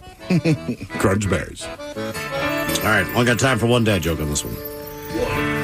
Guys, what bodily function can also mean that you are reasonably attractive? What body function can also mean you're reasonably attractive? I don't know. Urinate. Liquor and horse. Today marks the 50th rotation around the Great Ball of Fire. Thanks for keeping me sane all these years. I was the guy at painting the grass a few years back that kept offering you guys a portable fan. So, can I get a your penis is too small, a bong rip, Tim Meadows fish sandwich, and the Dirty Germans talking about what's going to happen to me tonight? That'd be great. Rock on, bitches. That from the French Tickler.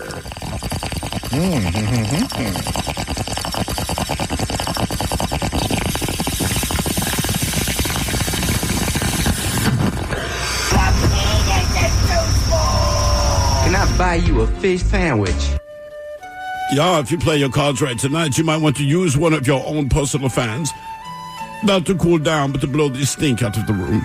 Yeah, or maybe it's to cool down. It's like nowadays everybody loves the ice bath. So it's like when things get hot, you put a fan on it. Yeah. We call it the down low ice bath. Hey, boo bitches, please wish my friend Sue a very happy 65th. She would love some green beans, a bong rip on this crazy spring weather day as she slides into her golden years. Love your show and love Sue from She Knows Who. Green bean. What? Green bean. Okay. Green bean. Green bean. Hi, guys. Here you go. Happy, happy, happy birthday. Happy, happy, happy birthday. Happy, happy, happy birthday to you, to you, to you. Ja, the Dirty Germans brought to you by Men's Room Original Sausage. Available through Uli's World Famous Sausage, mensroomlive.com, and other fine retailers. Schweinefleisch. Take a moment, one more extra email, gentlemen and Miles. Regarding your topic on bathroom stories, I've got a whopper. Dateline around 2004-2005 in the Chinese territory of Macau. To give you guys some context, this was a time when the Chinese economy was booming and the nouveau rich were both obvious and abundant. Now, gambling is very illegal in China, except for in the specified territory in Macau. So all these freshly cut millionaires are coming there to try their luck. Now, I had finished my business, so I decided to drop into the Grand Lisboa Casino to play some cards. Ended up with a bubble gut situation, went to the men's room, dropped a couple plonkers, opened the stall, head to the sink to wash up. What I then saw literally scarred me for life. At the sink, there was a middle-aged Chinese man, pants around his ankles, scrubbing away on his bees in the bathroom sink. I actually froze for a second, then I broke eye contact and hustled out the door. I guess it's like they say, you can take the man out of the country, but you can't take the country out of the man.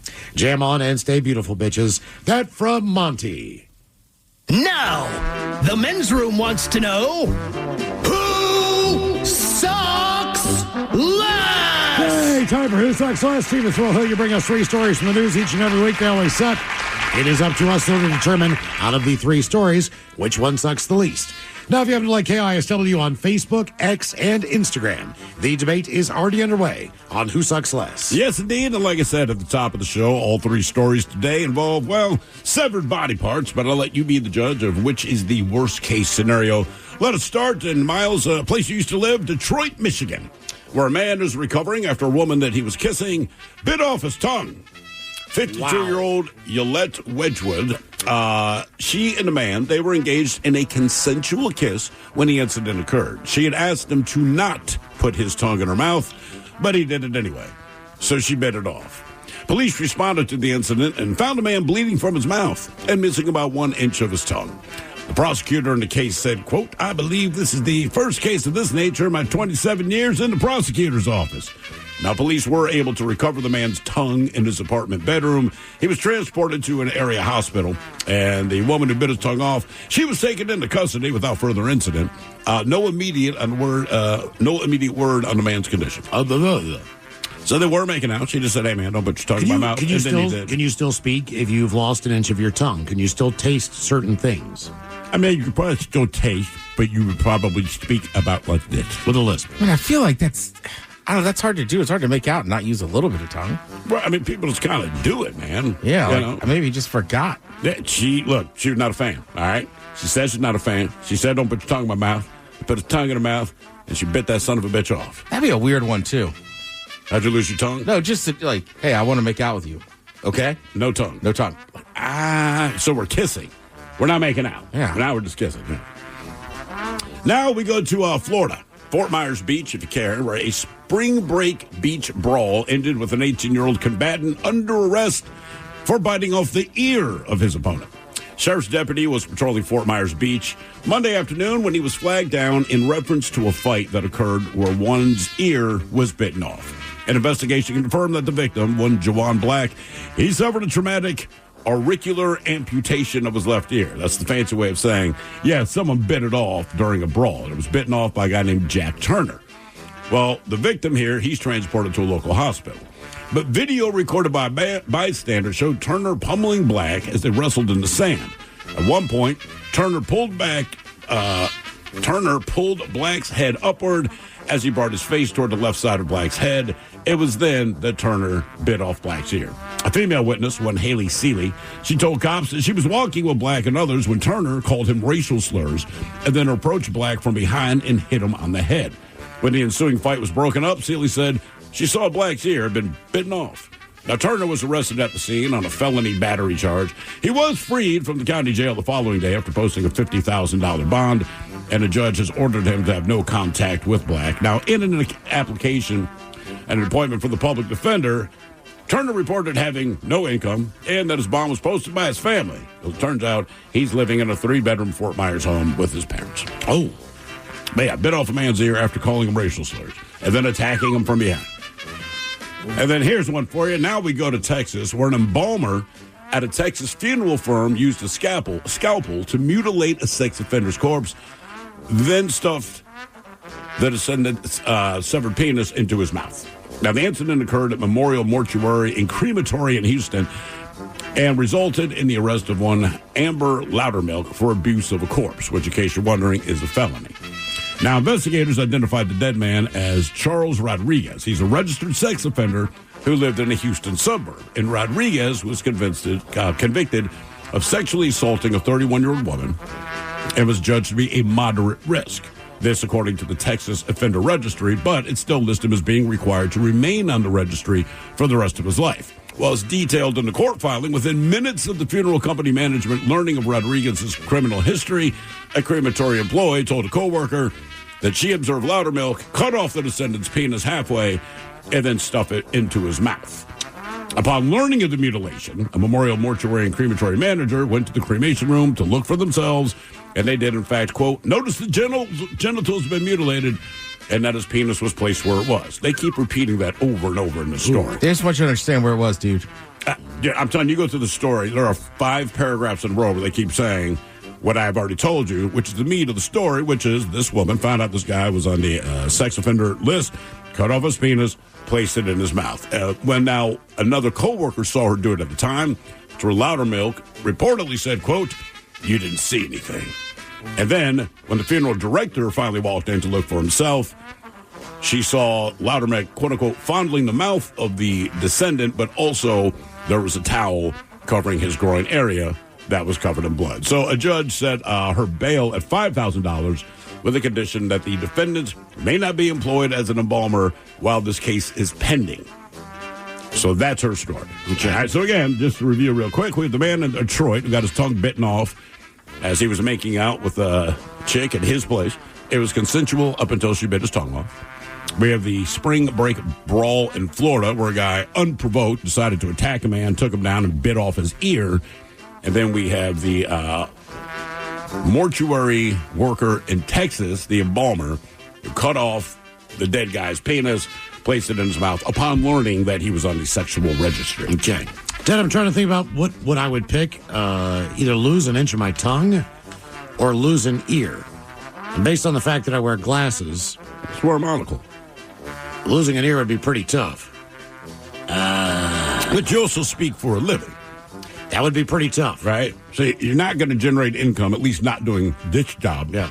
And I'd have to figure out a different way to put the headphone on one side if I did not have that ear. You know what? I guess based on the fact that the man had passed on, he was a deceased sex offender. What the guy did, I don't agree with. But at the same point in time, I think the embalmer in Texas who mutilated a corpse, in this instance because it was not a living thing, and the fact that he was a sex offender, he sucks the least. That is... I mean, that's what everybody's saying. Yeah, that is... The only issue I have with it, though, is just like, the guy's already dead. Yeah. So, like, I get the anger, but, like, you're just kind of mutilating a corpse at that point. She was. Right? Which is like, I don't know. Like, if it was still alive and you found out somebody was a sex offender and you want to do something to him, like... In the general consensus, people go, that mortician deserves a raise. Third person, a mortician. They suck the least. That dude deserves to be humiliated even in death. Funeral worker did nothing wrong. The last person is awesome and does not suck at all, etc., etc. I get it. I'm just saying, like, I don't know. The guy's already dead. That still seems like a little bit of a sick individual to start cutting off stuff. And I get it to a certain extent, but also I don't know the point you're proving. The lady with the kissing, that's just tough, man. Yeah. I mean, you're at somebody's house and you're making out with them. Like, I don't know. I feel like the tongue just gets involved. It just happens. And then just to bite it off. Oh, yeah. Seems crazy. It does not seem crazy. That is, in fact, I crazy. think the spring break guy sucks the most. I would agree with Because that. he just picked a fight with a dude because he was a different color and then bit his ear off. Yeah, I'll go with the bomber. Okay. I'm still wondering about this lady, though. Like, do you just never make out with people? I'm guessing she doesn't, or maybe this guy's breath was weird or something. I've never heard don't put your tongue in my mouth. Debate continues on Who Sucks Less. If you like KISW on Facebook, X, and on Instagram. Okay, the shot of the day is coming up at 5:08. You're listening to The Men's Room. I'm Jordan Robinson, host of the new podcast, The Women's Hoop Show. Each episode, I'll be joined by a rotating group of women's basketball experts to talk WNBA, college hoops, the new Unrivaled League, and the shifting landscape of the sport. The game is growing, and so are we. Listen to and follow The Women's Hoop Show and Odyssey podcast, available now for free on the Odyssey app or wherever you get your podcasts. Coming up here at 5:08, we will drink and toast for the shot of the day. And we do have your headlines on the way at 5:50. But first, quick check on Mike Hogg and some of the stories and headlines and stories he is not working on. Well, thank you, Miles. A virus outbreak is spreading in spring break locations. Hooray. Cool. I feel like that's nothing new. What virus? I don't know. If it's like an STD, it's like par for the course. I know a deadly virus, Ted. Oh, a deadly virus. A deadly virus. They just don't name it. Yeah. Well, they probably did in the story, but I'm not working on it. I don't care. That's how little I'm working on. I'm not going to spring break. I don't care. There you go. It's been noticed that They there's should send you to spring break. Yeah? How old are you now? 34. 34-year-old She's old guy enough to be creepy. Goes to spring break. That's a terrible feeling when you get old enough to go someplace where spring break is going on and you realize it when you get there. And you're not happy. Oh, about you it. didn't know about it when you booked the trip? Yes. What the hell? Oh, it's spring break. Well, Right. you just have to do different things in life, too, right? Yeah. Like when we went to that Oregon game, we went to Rennie's, which is like right there. It's like the main bar. All right. But like I said, I went there during the day. I wouldn't go there after 8 p.m. Like the main too bar. loud. Yeah, like you would stick out. Or like Bentley's in College Park, right? Like I would love to be there tomorrow or this weekend to watch a Maryland tournament game. But after 7 or 8 p.m., the age is going to be 25 and to 21. I can't be in there. Yeah. I got the last hotel room in Seaside basically this weekend because I'm going down for just a couple days. I'm like, what is going on? They're like, oh, it's spring break. And typically there it's more families, but it's still, yes, it's still the beach. It's still, I'm just like, God, man, really? Come on, man. Spring break. I can't imagine going to that's what I'm like. Come on. Seaside. Come on. There's discount spring break. I think it's more family, young kid spring break. is what it is. Yeah, spring break. That makes more sense. Yes, I have a hard time seeing a bunch of college partiers. Seaside, bro. No, this is elementary school. Why can't I get a room at the Holiday Inn for crying out loud? It's been noticed that there's an increase of dogs in households, but a decrease in children. People are having less kids and grabbing dogs. Both are expensive. Yeah. One not nearly as much as the other. Dogs are more fun. And your kid will never stop costing you money. That's right. I mean, right? Well, they don't live here. It does not mean you are not spending money on something. Exactly. Yeah, I get it, man. Right. That dog. Hell, I got kids and a freaking dog in there. Somebody's got to go. We're going to pull straws tonight. Oh, no. Builders are turning to 3D print and factory-built homes to tackle the housing crisis. So it just depends on the quality of them. Sure. Well, and if you can build them to where people can afford them, then you make money off of them. That's the real thing here. Right. You can build as many houses as you want. Can people afford the houses you built? That's my whole thing. They're doing it to tackle the housing crisis. No, they're doing it to put money in their wallets. Right. Which A company has figured out a way to cash in on the fact that everything else is so expensive. they're going to talk about how they're doing it for the housing crisis. However, they ain't doing it for free now, are they? Yeah, no, right. This is not a charity. Today is National Make Up Your Own Holiday Day. If you guys could make up a single holiday, you get to name it. Today is that day. What is the holiday that you guys are thinking up here? National Mouth Hug Day. Oh, I love it. Yeah, I know. That comes on April the... No. March the 14th. Is it March 14th? That's Pie Day. Yes. Is that also the steak? Yes. Yeah. Yeah. Steak in the mouth, Yeah, well, this one, I don't need the steak. I'm saving you money, baby. I just want half the gifts. Yeah, exactly. How about National Tailgate Day? National Tailgate Day. I like that. Hey, I like National Free Beer Day. Free beer day. You get at least one free beer. That's Okay. all. You just get a free beer. At each establishment, or Exactly. just one However free you beer want for to the spend day? it. I mean, maybe it's a good day to bar hop. Yeah. You know? I'm just thinking, like, you can go in any bar, like, hey, free beer. Free beer. day. Right, man. You've clearly had too many. Yeah, as long as you buy one, you get one free. There you go. Beer. There you go. Buy one, get one free. Remember Ruby Tuesdays? They used to have a deal where it was like, you buy a drink during happy hour and you get one for a penny. Basically, it was 2 for 1, but I don't think legally they could say 2 for 1. Gotcha. Correct. So, yeah, that's exactly why. Nice. I still can't afford it, man. I'll just stick with the one. Oh, I remember those days. Whatever, there was one day a week, we would, all the guys I lived with, we would all go down there. And, like, that was Go-Go's, like, baby. Yeah, you would just drink as much as you could in 2 hours because, you know what I mean? Like, nobody had, I don't even know if we had credit cards then. So it was like, you had the money you had. You had cash, and there was a place that did 10-cent beer nights. Oh. And me and my buddy Liam each had $1.50. Oh, my I mean, God. that was it. But it's like, dude, that's 15 beers Right. for $1. What kind of beer were they serving for 10 cents a beer? You don't ask questions, Okay. Mike. It was definitely a light beer. I'm sure whatever the worst thing in Baltimore. No-name tap handle. Yeah, there was no name on the tap handle. And just pouring this up. But this is also the same place we woke up in the bottom of their stair. It was on the second floor of like an old converted row home. Okay. And we woke up on the bottom floor of their side converted stairwell. Locked into the bar the next morning. Yeah, it was after one of those 10-cent beer nights. I mean, Burris and I used to go to a bar that on Sunday night had a wheel that they would spin. Okay. At the upstairs bar to try to get people in there. Yeah. But it's Sunday night, so not a lot of people would go. CVP. Okay. We would go. We knew the bartenders, so they would just spin it to 2 for 1 Miller Lights every time. Every time. Awesome. A video is making the rounds online of a cruise ship from Australia to the Philippines that asked passengers to turn off their lights and draw their curtains at night as they made their way through waters known for piracy. That's not the cruise I want to take. No, it's not. I saw that. Like, Jesus, We're turning man. off the deck lights, and we need Jesus. everybody to turn off their cabin lights and Draw your curtains. Pull their curtains. We're going through pirate waters. Like, I will say this: if you told me that, I would follow directions. yes, Like, yeah, we're gonna I'm go not down. messing with I had a that. driver going through that town, man, and he's like blowing through red lights. I'm like, what are you doing, man? He's like, you don't stop in this town. Yeah, my wife told me that San Juan, Puerto Rico. She has a friend who's from Puerto Rico. It's like 30 years ago. But she goes, she takes me down there and meet her family, and it's great. And after a certain time, basically it was just sundown, I guess. But same thing. Her friend's blown through every red light. She's like, "What are you doing?" She's like, "Oh no, dude, you do not stop your vehicle for anything." No. This is my headline of the week. I'm a little hesitant because I hope that you did you use it for the shot of the day, Mr. Hill? We will find out. Lake Berryessa? No. Okay. It's Lake Berryessa's giant glory hole finally sees some action after a 5-year dry spell. Jesus, that's the actual headline. Lake Berryessa's giant glory hole finally sees some action after a 5-year dry spell. That means they opened up the dam. Yes, they did. That's exactly right. I'm expecting some guy's been 5 years. That's one of those. It's one of those Finally got some action. It's one of those moments where you feel like you could actually get sucked into that thing if you got close enough to the damn wall. Oh yeah. I mean, it really That looks is. terrifying. It's like a huge whirlpool. Yeah.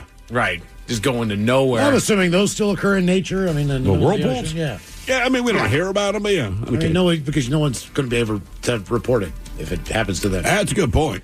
Let's turn our attention towards that invention that has 100 different uses. However, I don't know that it can actually stick to any one of them. It's called Vaseline. The Men's Room Top 10. The Men's Room Top 10. 10 surprising uses for Vaseline. On the rare occasion where I get to demonstrate my canyon yodeling prowess, I sometimes forget to spit out the chewing gum I'm munching on.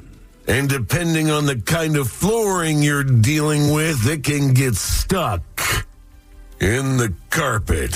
Vaseline to the rescue. You just rub it in and then tug gently at the gum to free it from that sticky situation.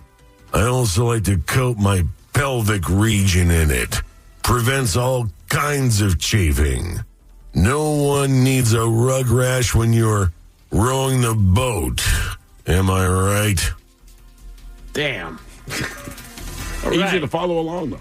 Yes, it is. So let's talk Vaseline here. 10 surprising uses for Vaseline. What exactly is the intended use of Vaseline? It's just a lubricant. Are you asking me or are you asking a white person? Because if you're black, it's for everything.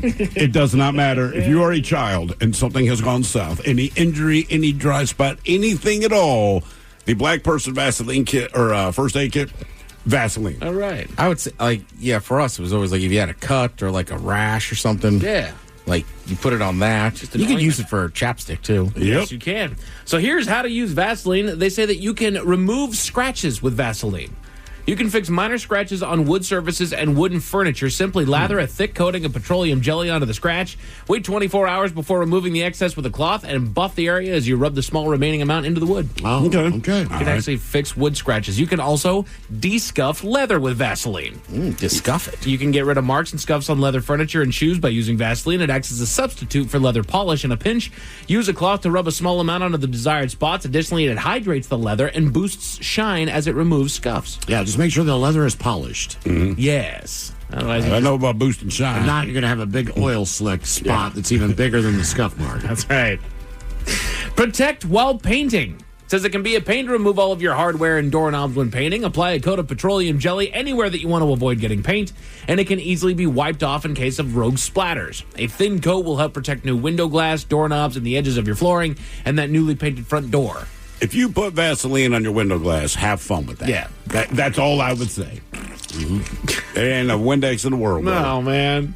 Lubricate your hinges. Lubricate. Lubricate. Like your hips Lubricate. That's the latest scandal. Lubricate. Goodbye, squeaky doors and hard-to-open windows. Vaseline can be a huge help to add much-needed lubrication to door hinges and window sash locks. Simply add a thin amount all over the target area, then reapply every few months as needed. All right. Vaseline on it. All right. Now we got the WD-40 at home. You can get rid of stains. Petroleum jelly can also sometimes be used as a secret stain remover. If you happen to get makeup marks on towels, sheets, or pillows, you can use a damp cloth and a tiny amount of Vaseline to lift up the stains before washing. Typically, makeup stains can be very difficult to remove, but Vaseline helps draw out the oils in makeup better than other removers. Vaseline dries out the oils in makeup. Yeah. I'll be damned. Yeah. How do you like that? Keep your bulbs from sticking. Your bulbs, Miles. Your bulbs. So when you screw it in, add Vaseline to the threads? Outdoor light bulbs can have a knack for sticking in the socket after long periods of time, leaving you with the task of trying to unscrew a stubborn bulb without breaking the glass. If you apply a small amount of Vaseline to the threads on the base of the bulb before screwing it in, it will help stave off the wear of time. Okay. Makes sense. There you go. You do a lot of stuff with this Vaseline. Lubricate your bulbs. Again, these are surprising uses. I haven't done that in a while. Lubricate your bulbs? Bulbs. Yeah. Bulbs, yes. Bulbs. I don't know that I've ever lubricated my bulbs. Really? Yeah, I guess you're right. Right? Didn't I'm not really really think When I about was like moisturize. 13 or 14 messing around for the first time with bulbs. Got to go to a lubrication. What on does it. this do? Well, Surprising uses for Vaseline. You can ward off pests. Anyone with an ant problem, listen up. A coating of Vaseline traps landlocked pests in their tracks by creating a barrier that they will not be able to cross. Whether it's on a windowsill or around an edge on the underside of the dog bowl, you can use the petroleum jelly to freeze ants in their tracks and tackle your problem. That's a good one to know because we're about, at least in my house, we're about to hit ant season. Oh, yeah. Once the weather starts warming up a bit, like all these little sugar ants or whatever the hell they are, like, ooh, we're coming back to your place. Yeah, we experienced that one time in our place in Sumner, and that has been a mission to never re-encounter that ever Knock again. on wood, no ants so far. No kidding, man. I mean, basically, if you put Vaseline in there and they get stuck, they're just kind of stuck and suffocate. Pretty much, yeah. All right. Exactly. That brings me some level of joy. You can prevent... I don't mind. They're ants. They're intruders. Yeah. There's like a million bajillion of them. Yeah. You can prevent rust. Protect metal tools from rust when not in use. While there are specially designed products on the market, the Vaseline in your medicine cabinet can come in handy when it comes to warding off rust. Carefully apply a thin layer of Vaseline to clean dry blades and edges of yard equipment, hardware, tools, machinery, and more. Wipe away before using. I would also say make sure the equipment's off. Yes. I feel like I just have to say that. Yeah, And you we really got dogs shooting people in their beds. Yeah, no kidding.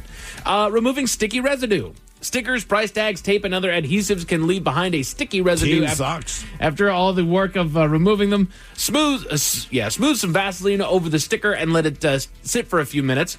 Once the jelly has has had time to work, doggone it, scrape off the sticker and Vaseline. No sticky spots left behind.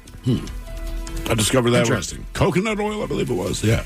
Not a bad. Yeah, all right. I mean, I did not know that, but I admit we had a similar situation. My wife's like, coconut oil. Right. I'm like, do we have coconut oil? She's like, yes, we do. I know so little. Let's see, you can keep glue fresh. How do you keep a bottle of glue from drying out? After a few uses, the glue drips and build up, make removing the cap and using it impossible. To avoid bottles that are glued shut, clean the bottle top and cap with excess glue, smear a layer of Vaseline around the rim, and replace the cap of the bottle. All right. Yeah. I always thought about keeping it fresh, but you guys I gotta ever... be honest, I don't even know. I guess I have glue sticks. But you just don't keep a lot They of dry glue out too, around. man. Yeah, not much. Unstick a zipper. For the zipper that just won't budge, coat the front and back sides of the teeth with Vaseline. The zipper pull should glide easily once lubricated. The hard part's just getting it into the actual zipper, right? Right. Let's see here. You can extend the life of your jack-o'-lanterns. Keep this tip in mind when Halloween rolls around. After carving your pumpkin, smear some petroleum jelly along the inside and the cut edges to keep mold from growing and delay rotting until all the trick-or-treaters are gone. Your jack-o'-lantern should not be rotting on Halloween. There are some people that buy them way too early and they carve them in like September, man. That's the deal. Like, if you want to buy one at the beginning of the month, especially, I get it. You get kids, they get antsy. Sure. Yeah. But when you carve them 2 weeks out, like, they're just not going to last. Right. Well, now we got Vaseline's head, year-round jack-o'-lanterns. The difference between having a banana sitting on your counter and when you open it up. All of a sudden, that rind just goes black fast. Yeah, you're right. Don't ever look at me again and say year-round jack-o'-lantern. I don't know why, man. That made me very uncomfortable.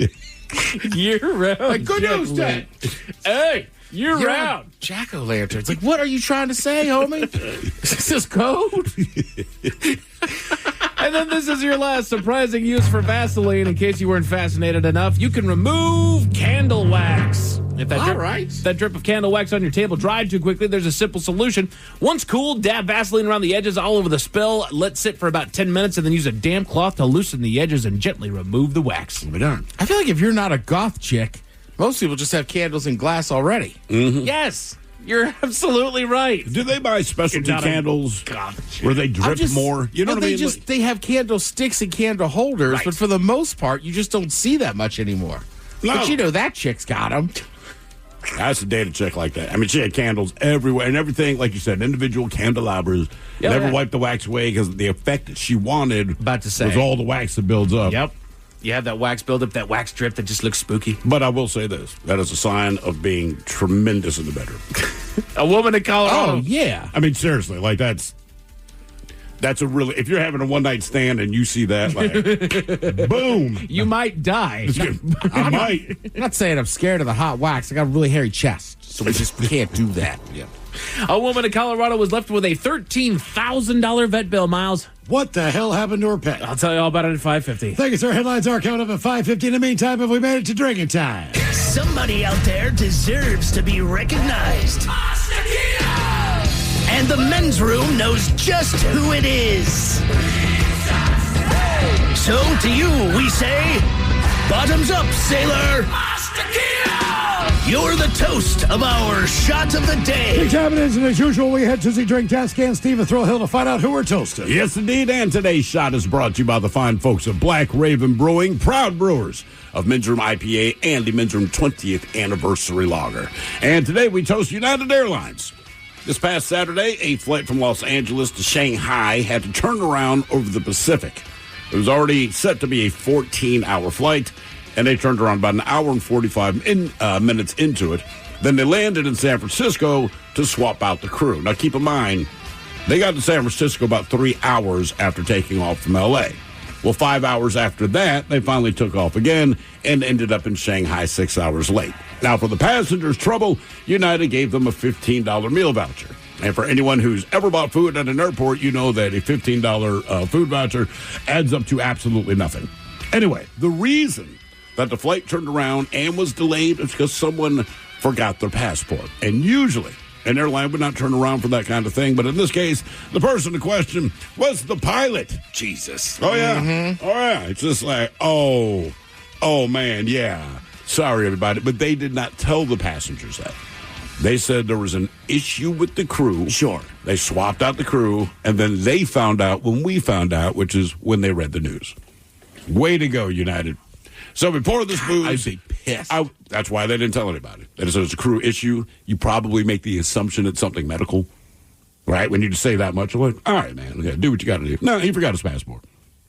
So we pour this booze, and we drink this booze because we think it's yummy. Yummy! So over the tongue and down the throat to party in our tummies. Down the hola bitola.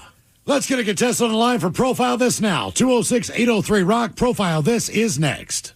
This episode is brought to you by Progressive Insurance. Whether you love true crime or comedy, celebrity interviews or news, you call the shots on what's in your podcast queue. And guess what? Now you can call them on your auto insurance too with the Name Your Price tool from Progressive. It works just the way it sounds. You tell Progressive how much you want to pay for car insurance, and they'll show you coverage options that fit your budget. Get your quote today at Progressive.com to join the over 28 million drivers who trust Progressive. Progressive Casualty Insurance Company and Affiliates. Price and coverage match limited by state law. With Fidelity Wealth Management, a dedicated advisor gets to know you and your goals to build a comprehensive plan to help grow and protect your wealth. Backed by a team of specialists, they'll analyze all your accounts, even the ones they don't manage, to keep an eye on taxes and provide proactive portfolio insights that can help you unlock your wealth's full potential. Learn more at fidelity.com/wealth. Investment minimums apply. Fidelity Brokerage Services, LLC. Member NYSE SIPC.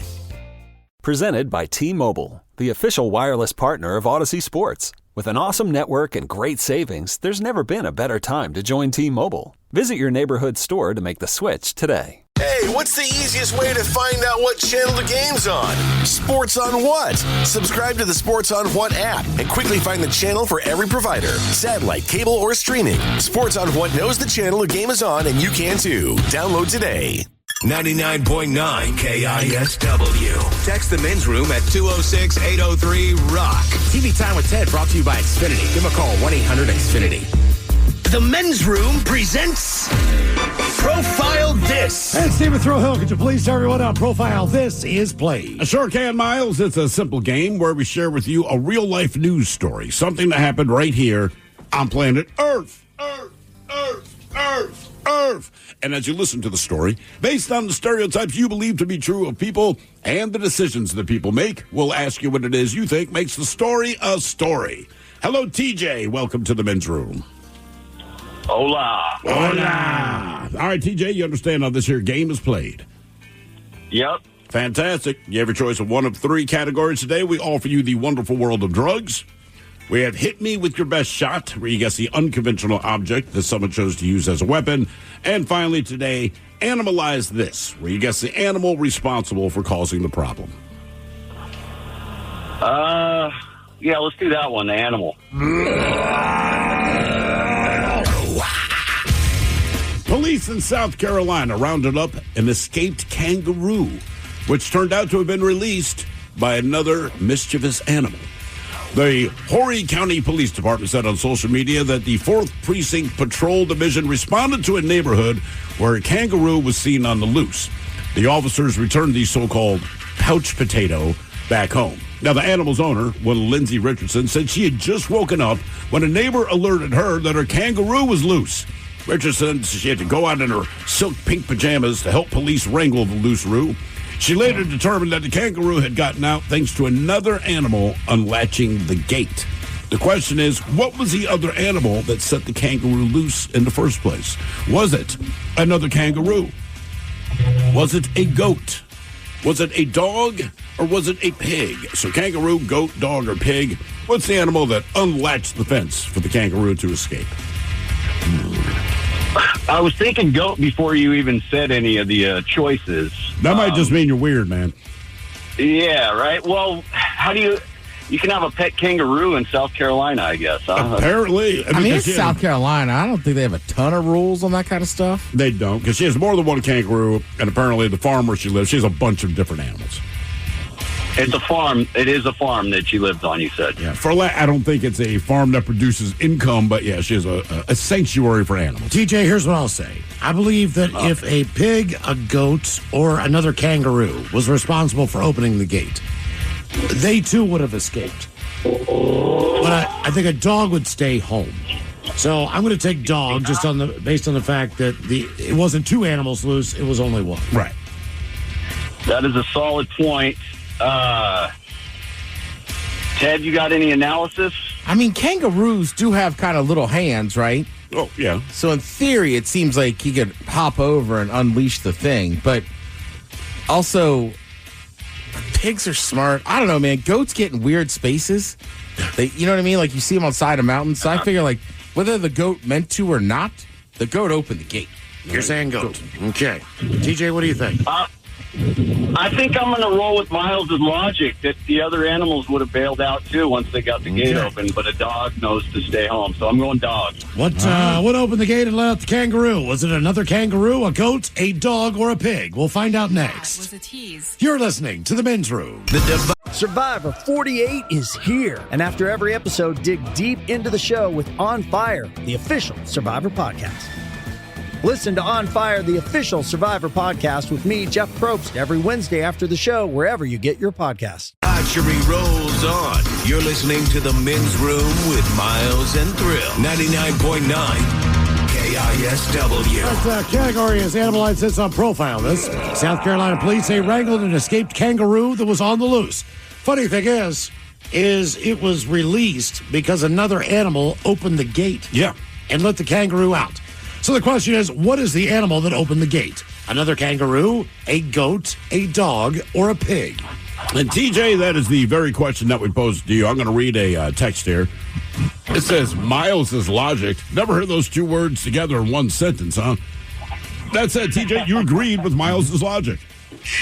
Okay. And it was not at all. Strong logic, though, man. Ted, you went with the goat because they get into weird places. Mm-hmm. And you're correct. It was a goat. It was a goat. I'll be damned. Okay. Goats are crazy, man. They are crazy. Now for all TV news all the time, and it's time for TV Time with Ted. And now, because your pathetic life is confined to countless hours in front of a talking box, the Men's Room presents TV Time with Ted. Your choices today, you got Seth Meyers, The Jimmy, Fallon and Kimmel, Stephen Colbert, Ted Smith. Is it Ted or is it late night? It's right there on the title. These guys have teams of talents, writers help them come up with their monologues each and every night. It is up to you to determine, is this an actual late night joke and from whom, or could it be a The Ted Smith original? Growing number of men are getting beard transplants. Best case scenario, it's got to be back hair. The Ted Smith. Yes. Fallon. I read that a growing number of men are now getting beard transplants. I mean, best case scenario, it's back hair, right? Florida is running out of orange juice, of all things. The orange industry has been hit hard by diseased crops. Even in Florida, even the trees can have STDs. The Ted Smith. Yes. Kimmel. Damn it. In Florida, they are running out of orange juice, of all things. The orange industry is getting hit hard by diseased crops. In Florida, even the trees have STDs now. Fireball is running a contest where you can win a lifetime supply of Fireball, but only if you're over 90. To me, giving a lifetime of Fireball to a person over 90 almost seems like assisted suicide. Colbert. Kimmel. Smith. I would sign up for that if I'm still around. Yeah. Sure, why not? Yeah. Well, they said some of their audience would shock you how much older it is. Really? Well, it's a little easier to put down. Yeah. It doesn't affect your stomach as much. It coats it a little bit more. And unlike the rest of us degenerates, people over 90 do one. Toy companies are now catering to adults thanks to a rise in something called kidults. Companies like Legos just launched an 18-plus adult-focused line, which really makes it sound like Legos making sex toys. You know their slogan, Lego sex toys, ouch. Kimmel. Colbert. That's Colbert. Lately, there's been a shift in the toy market thanks to the rise of grown-up toy aficionados known as kidults. Companies are catering to them specifically now, like Lego, which just launched an age 18-plus adult-focused line, which really sounds like Lego's making sex toys. You know their slogan, Lego sex toys, ow.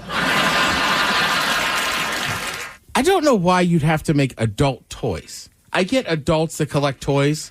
Sure. Like Star Wars people have been doing it for years. Yeah.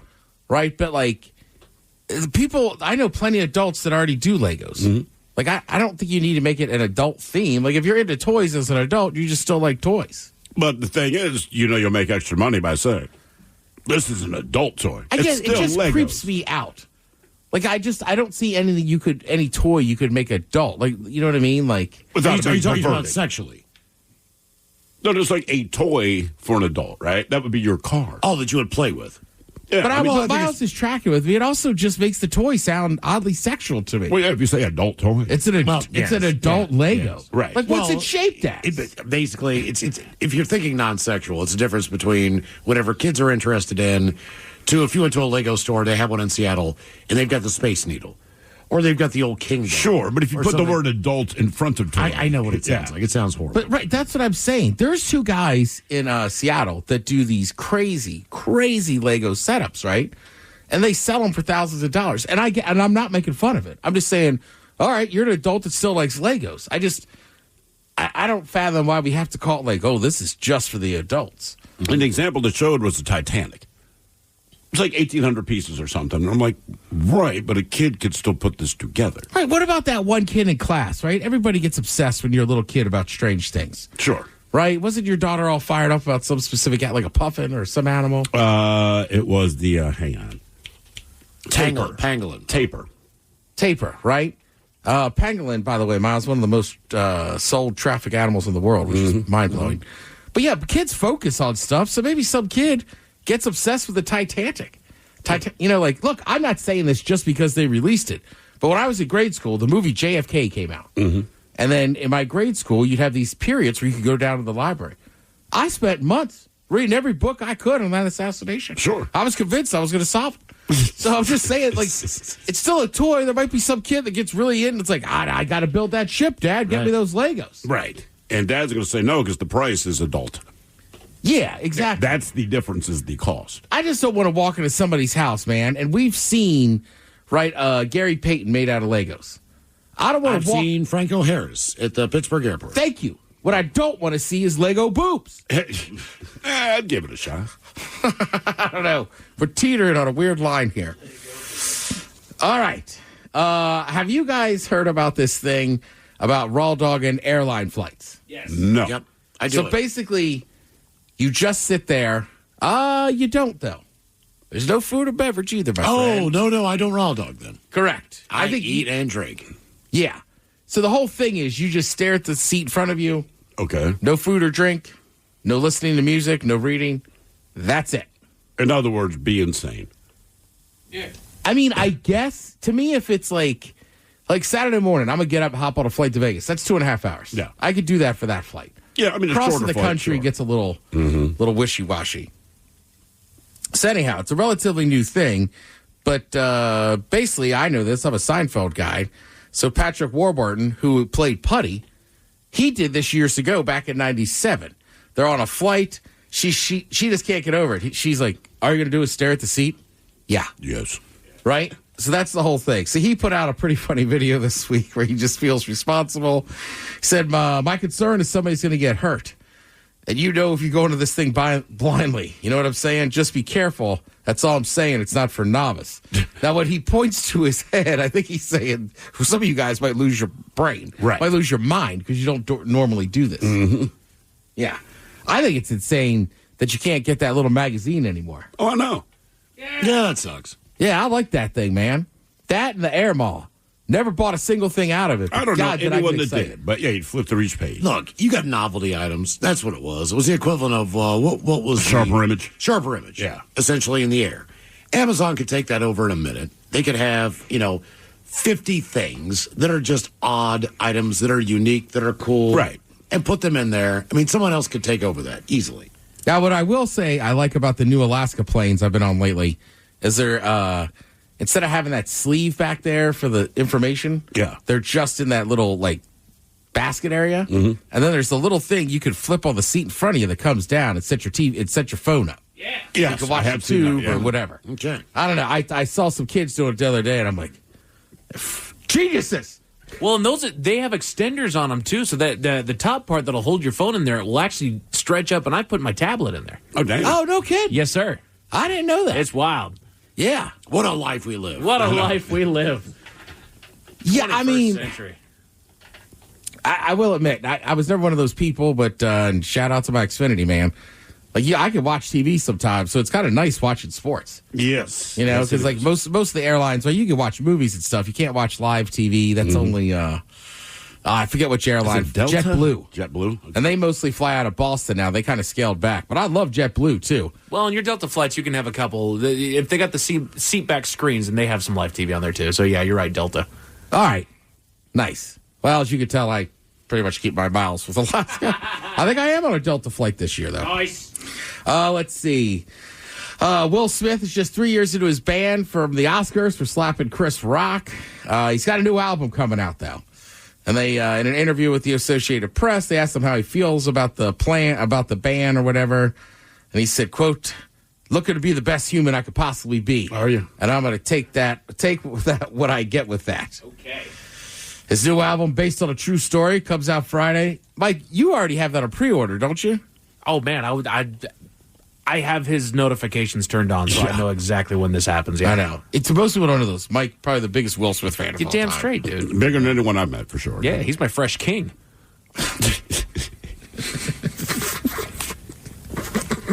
You and your wife have to stop dressing as Men in Black every year. They're following. Got it, Ted. We look classy and elegant.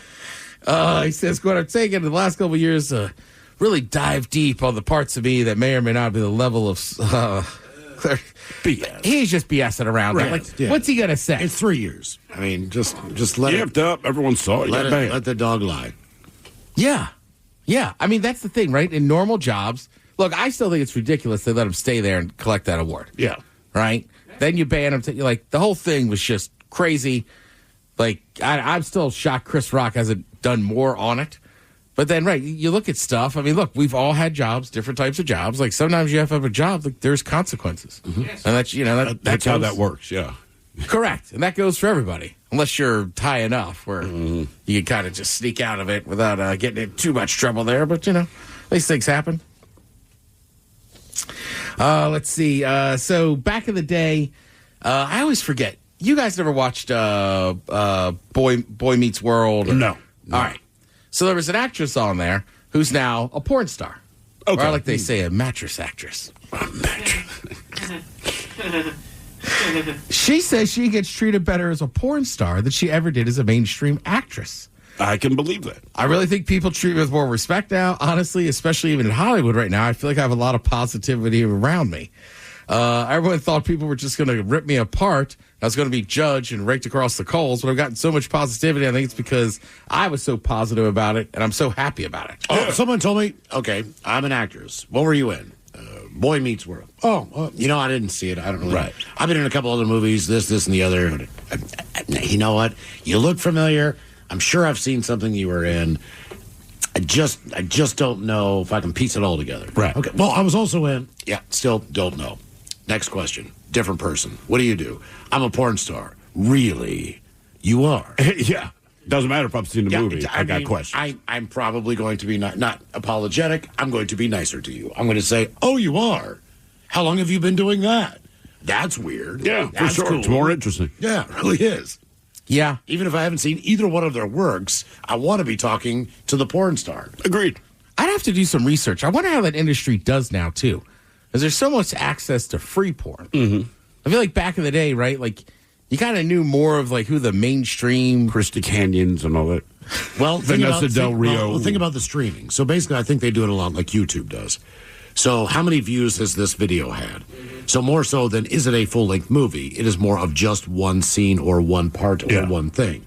So if you get 200,000 views on Pornhub, I bet they give a cut to whoever that production company is, whatever the deal is, like YouTube does to, you watching an influencer or whoever. I guess I just say for name recognition, right? Like back in the day, I really, there's one upstate actress named Alexis Texas. But like, we would go out if we bought movies to make sure we had one that had Alexis Texas in it. All right. Okay. Whereas nowadays, I'll just scroll some free sites and be like, I don't know, that chick looks hot today. I guess I'll watch this one. So like, I don't know if the name matters as much to me. They're gonna start just putting advertisements right there in the middle of the video. Your Sealy mattress is so comfortable. Oh, that's not a bad idea. Exactly. Let me undo your Levi's. Grab the Vaseline. Did you get this belt at Marshall's for $4.99 during the Black Friday sale? Well, they probably could use like that other guy. They could probably wash their faces off with some ice water when the seed's over. I mean, I'm going to rinse my mouth with smart water. Turn on your Ring camera so you know that we're not going to be bothered today. Tell you what, my Red Bull Marlboro boobs just felt great today. And like we were going around the track pretty good, like solid session. Like we didn't qualify as high as we wanted, but the other sponsor, Twizzlers, thanks for being there. Yeah. Ted, have you did you watch the show that she was on? I did. I was more of a Boy Meets World guy. Do you know her? I mean, based on she was on that show, but she's not like Topanga. Okay. Or like Topanga is like she's Topanga. But Topanga's up there on the goats of crushes that never got old. And so would you recognize her, do you think, if you saw her in an adult film? Ooh, probably not. I looked her up. Now, with that said, if she was sitting next to me and said I was on Boy Meets World, I would have been like, holy yes, I got questions. That's Topanga. Okay. All right. Well, Topanga's she's still top. Yeah, the other girl's Topanga. She looks insane, but I get where you're coming from. You think she looks insane? Yeah. Topanga. Man. Yes. I'm not saying she's ugly. I'm saying she looks like she is crazy. What's her name? Jenna Fisher? She is nuts. She's nuts, bro. Yeah, Danielle Fisher. She came from a family with money. Big man, look at that. Ted, look, a crush is a crush. I'm just saying. You see those eyes looking at you at the bar? Just be careful. I'm like, game on. So I'm half husky. All right, tonight on Vice, you're going to watch something. They got a series premiere of The Grudge, and I like what Vice is doing. They're going full in on sports. So this one's just about sports grudges, rivalries. This one's about Kobe Bryant and Shaq. Okay. You really are now half Terp, half Husky. You know what I am? Yes, you are. You know which team I'm cheering for when it's out of the show. Thank you, Ted. We appreciate it. You're listening to The Men's Room. Men's Room returns with Miles and Thrill. Now, let's see what's happening in the real world. All right, here we go. The Indianapolis Zoo reports its president tried to feed himself to a chimpanzee. Meanwhile, one dog finds that his owner skims underwear. They are tasty. FBI honors 3 Kent girls for stopping kidnapping. Good news, the suspect is now free. McDonald's honors a man for fixing their Big D. And a prison head is in trouble for taking $13,000 from an inmate drug dealer. It is time for your headlines. Now, it's time to hit the headlines. Here's my cock. All right. Sorry. Our top story, we go to Colorado where pets make life just a little bit harder. A woman came home from work one day to find her beloved dog acting a little sluggish and vomiting consistently. She initially tried to wait it out, but when her dog wouldn't stop retching, she took her to the urgent vet. Went about 24 hours of just nonstop vomiting. They did some scans and found that the dog had swallowed something that she shouldn't have. The woman's expensive underwear. 5 pairs of them. After a swift surgery, the dog is recovering just fine, though the owner probably isn't too happy with the $13,000 bill that she was met with after it was all said and done. Damn, man. Yeah. Thanks, dog. And I'm starting to look at, the surgery that my cat needed after we moved. Like, that was $4,000. So that's invasive what they were doing stiff. there. Yeah. God, man. And you lost 5 pairs of underwear. Exactly. And she said, look, she's eaten my underwear before, but she's usually able to vomit it back up, to retch it back up. But put your underwear somewhere else. Right. Do something. And it's that expensive Kim Kardashian underwear. I don't need it. Really? Like Skims or something like that. I don't know. Skims. Skims. There you go. Yeah. Good on you. Well, now you're out 5 pairs of your expensive damn underwear. Unless you want to put them back on.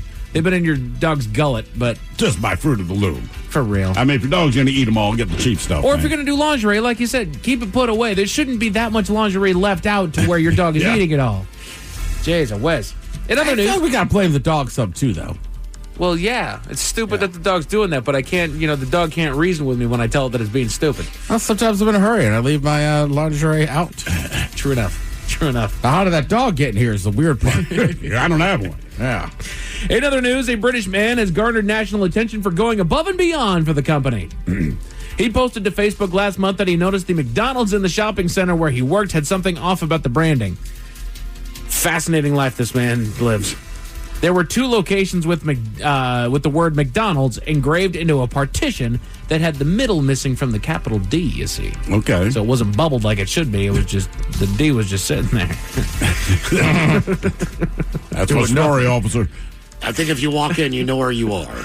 Nobody but him would step up and fix it. He posted his journey online of how he brought in materials to measure the piece to scale, printed the middle section with his 3D printer, and installed it himself. While it is silly, the internet lives for silly, and they blew the story up to the point that it is now known globally, and the man was even recognized by the shopping center, awarding him the Employee of the Month for his efforts. There you go. Hey, thanks for fixing our D. I hope that's what they said. Just give me some free food.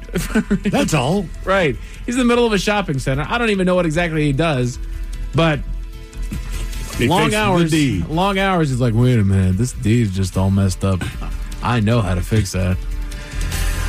Hey, a woman in the UK went from working with prisoners to becoming one herself. She had served as a prison governor, which I had never heard that term before, but a prison governor at a local facility. Hello, governor. Facility for a time. Is that where it comes from? I don't know, but that's what, if I were an inmate, she would hate me. Hello, governor. Hello, governor. Just the title. Stop saying it. Inmate, shut up. Sorry, governor. Hello, governor. Again. Cheerio, governor. Cheerio. But apparently she had taken That's the governor, isn't it?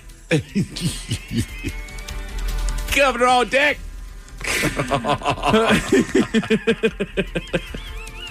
Damn it.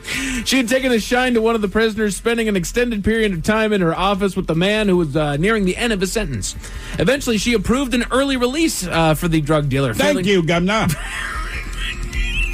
Pseudos, governor. Pseudos. I'm on my way out. Cheerio then. I have. Did you see a picture of this guy? No. This was straight cash. I mean, this guy was not attractive. I thought it's one of those things where she's not ugly. Right. Gotcha. So I thought, hey, man, this What's going on here? Yeah. is not the guy. So it definitely was monetary. Oh, yeah. Like, she spent money like crazy. I read the article about this woman, and she was in debt. Oh, yeah. She made a really good salary. Her whole thing was she had no idea how to manage money. If she wanted to do it, she bought it, she spent the money. Right. So her deal was, I need cash. Yep. Failing to go through the proper channels, she did give him his early release. She eventually moved on elsewhere in the prison system, actually showing great promise as she rose through the ranks, as Miles was saying. Like, she had a good gig. Yeah. She was. Everybody was looking at her like she's passing everything with flying colors. She's doing awesome. But eventually, police investigations did catch up with her as they raided her home to find a toothbrush with the drug dealer's DNA as he was still selling. Maybe I'm wrong. And there was a Mercedes that was bought by the former inmate for her assistance. Yeah. Now she's facing charges of her own. Maybe she paid to play. Wouldn't be shocked. Yeah. Let me get up in the giblets, governor. Yeah. Take your pants off, governor. I want to see what that looks like. I got my new sex talk now. Hello there. Hello, governor. Yeah, let me see the River Thames, huh? But just in case those stories left a bad taste in your mouth, Thankfully, there's good news. we don't have to travel far as 3 young ladies from Kent, Washington were recognized by the FBI. Last summer, the trio witnessed a 40-year-old man dragging a 6-year-old girl by her wrist at a local apartment complex. Disgusting. The trio stepped in, calling police to the area, who eventually took the man into custody, leading to a guilty plea for luring at the end of last year. So they were absolutely right in what they thought that this guy was doing. The FBI recently recognized the 3 of them for their outstanding bravery, and Seattle's Violent Crimes Against Children Squad presented them with a certificate in their middle school, praising, quote, exceptional service in the public interest. Did they also say, oh, look, man, we let his ass out unsupervised, too. Just, we love what you did. No idea where he's at. I have no idea where he's at now. So keep your eyes peeled, ladies. You might get another certificate. Men's Room Sports brought to you by the fine folks at Sports on What. You've got NBA, basketball, NHL, hockey, and college tournament hoops all on tonight. Find out where and when to watch each and every one of those sports in one convenient location. It is called the Sports on What app. As far as your weather, it's doing what it's doing. It's right now. And it's expected to rain throughout the night. We're going to die. We're all going to die. I don't know. The South's looking. No, yeah, we got time. But anyway, it's going to rain throughout the night, dropping temperatures to about 49. Tomorrow, we're looking at a considerable cloudiness with some occasional bouts of rain, but they're leaving room for some sun breaks to celebrate opening day. There it is. And then that's it for headlines. With that, we'll see you down there by the stadiums tomorrow. Mike Hawk is out. Men's Room World Tour, stop number 2 on our 20th anniversary year, opening day, Pioneer Tacos and Tequila. Hopefully we'll see you down by the ballpark. Yes, indeed, it's all true. But in the meantime, well, we be all about this bitch. So until tomorrow, please do what you do best. And for Aletha's sake, stay beautiful. The Men's Room has been taped before a live studio audience. Wardrobe and makeup provided by Mantastic Limited. This has been a presentation of the Men's Room Radio Network. Oh, man! A Double Flush production.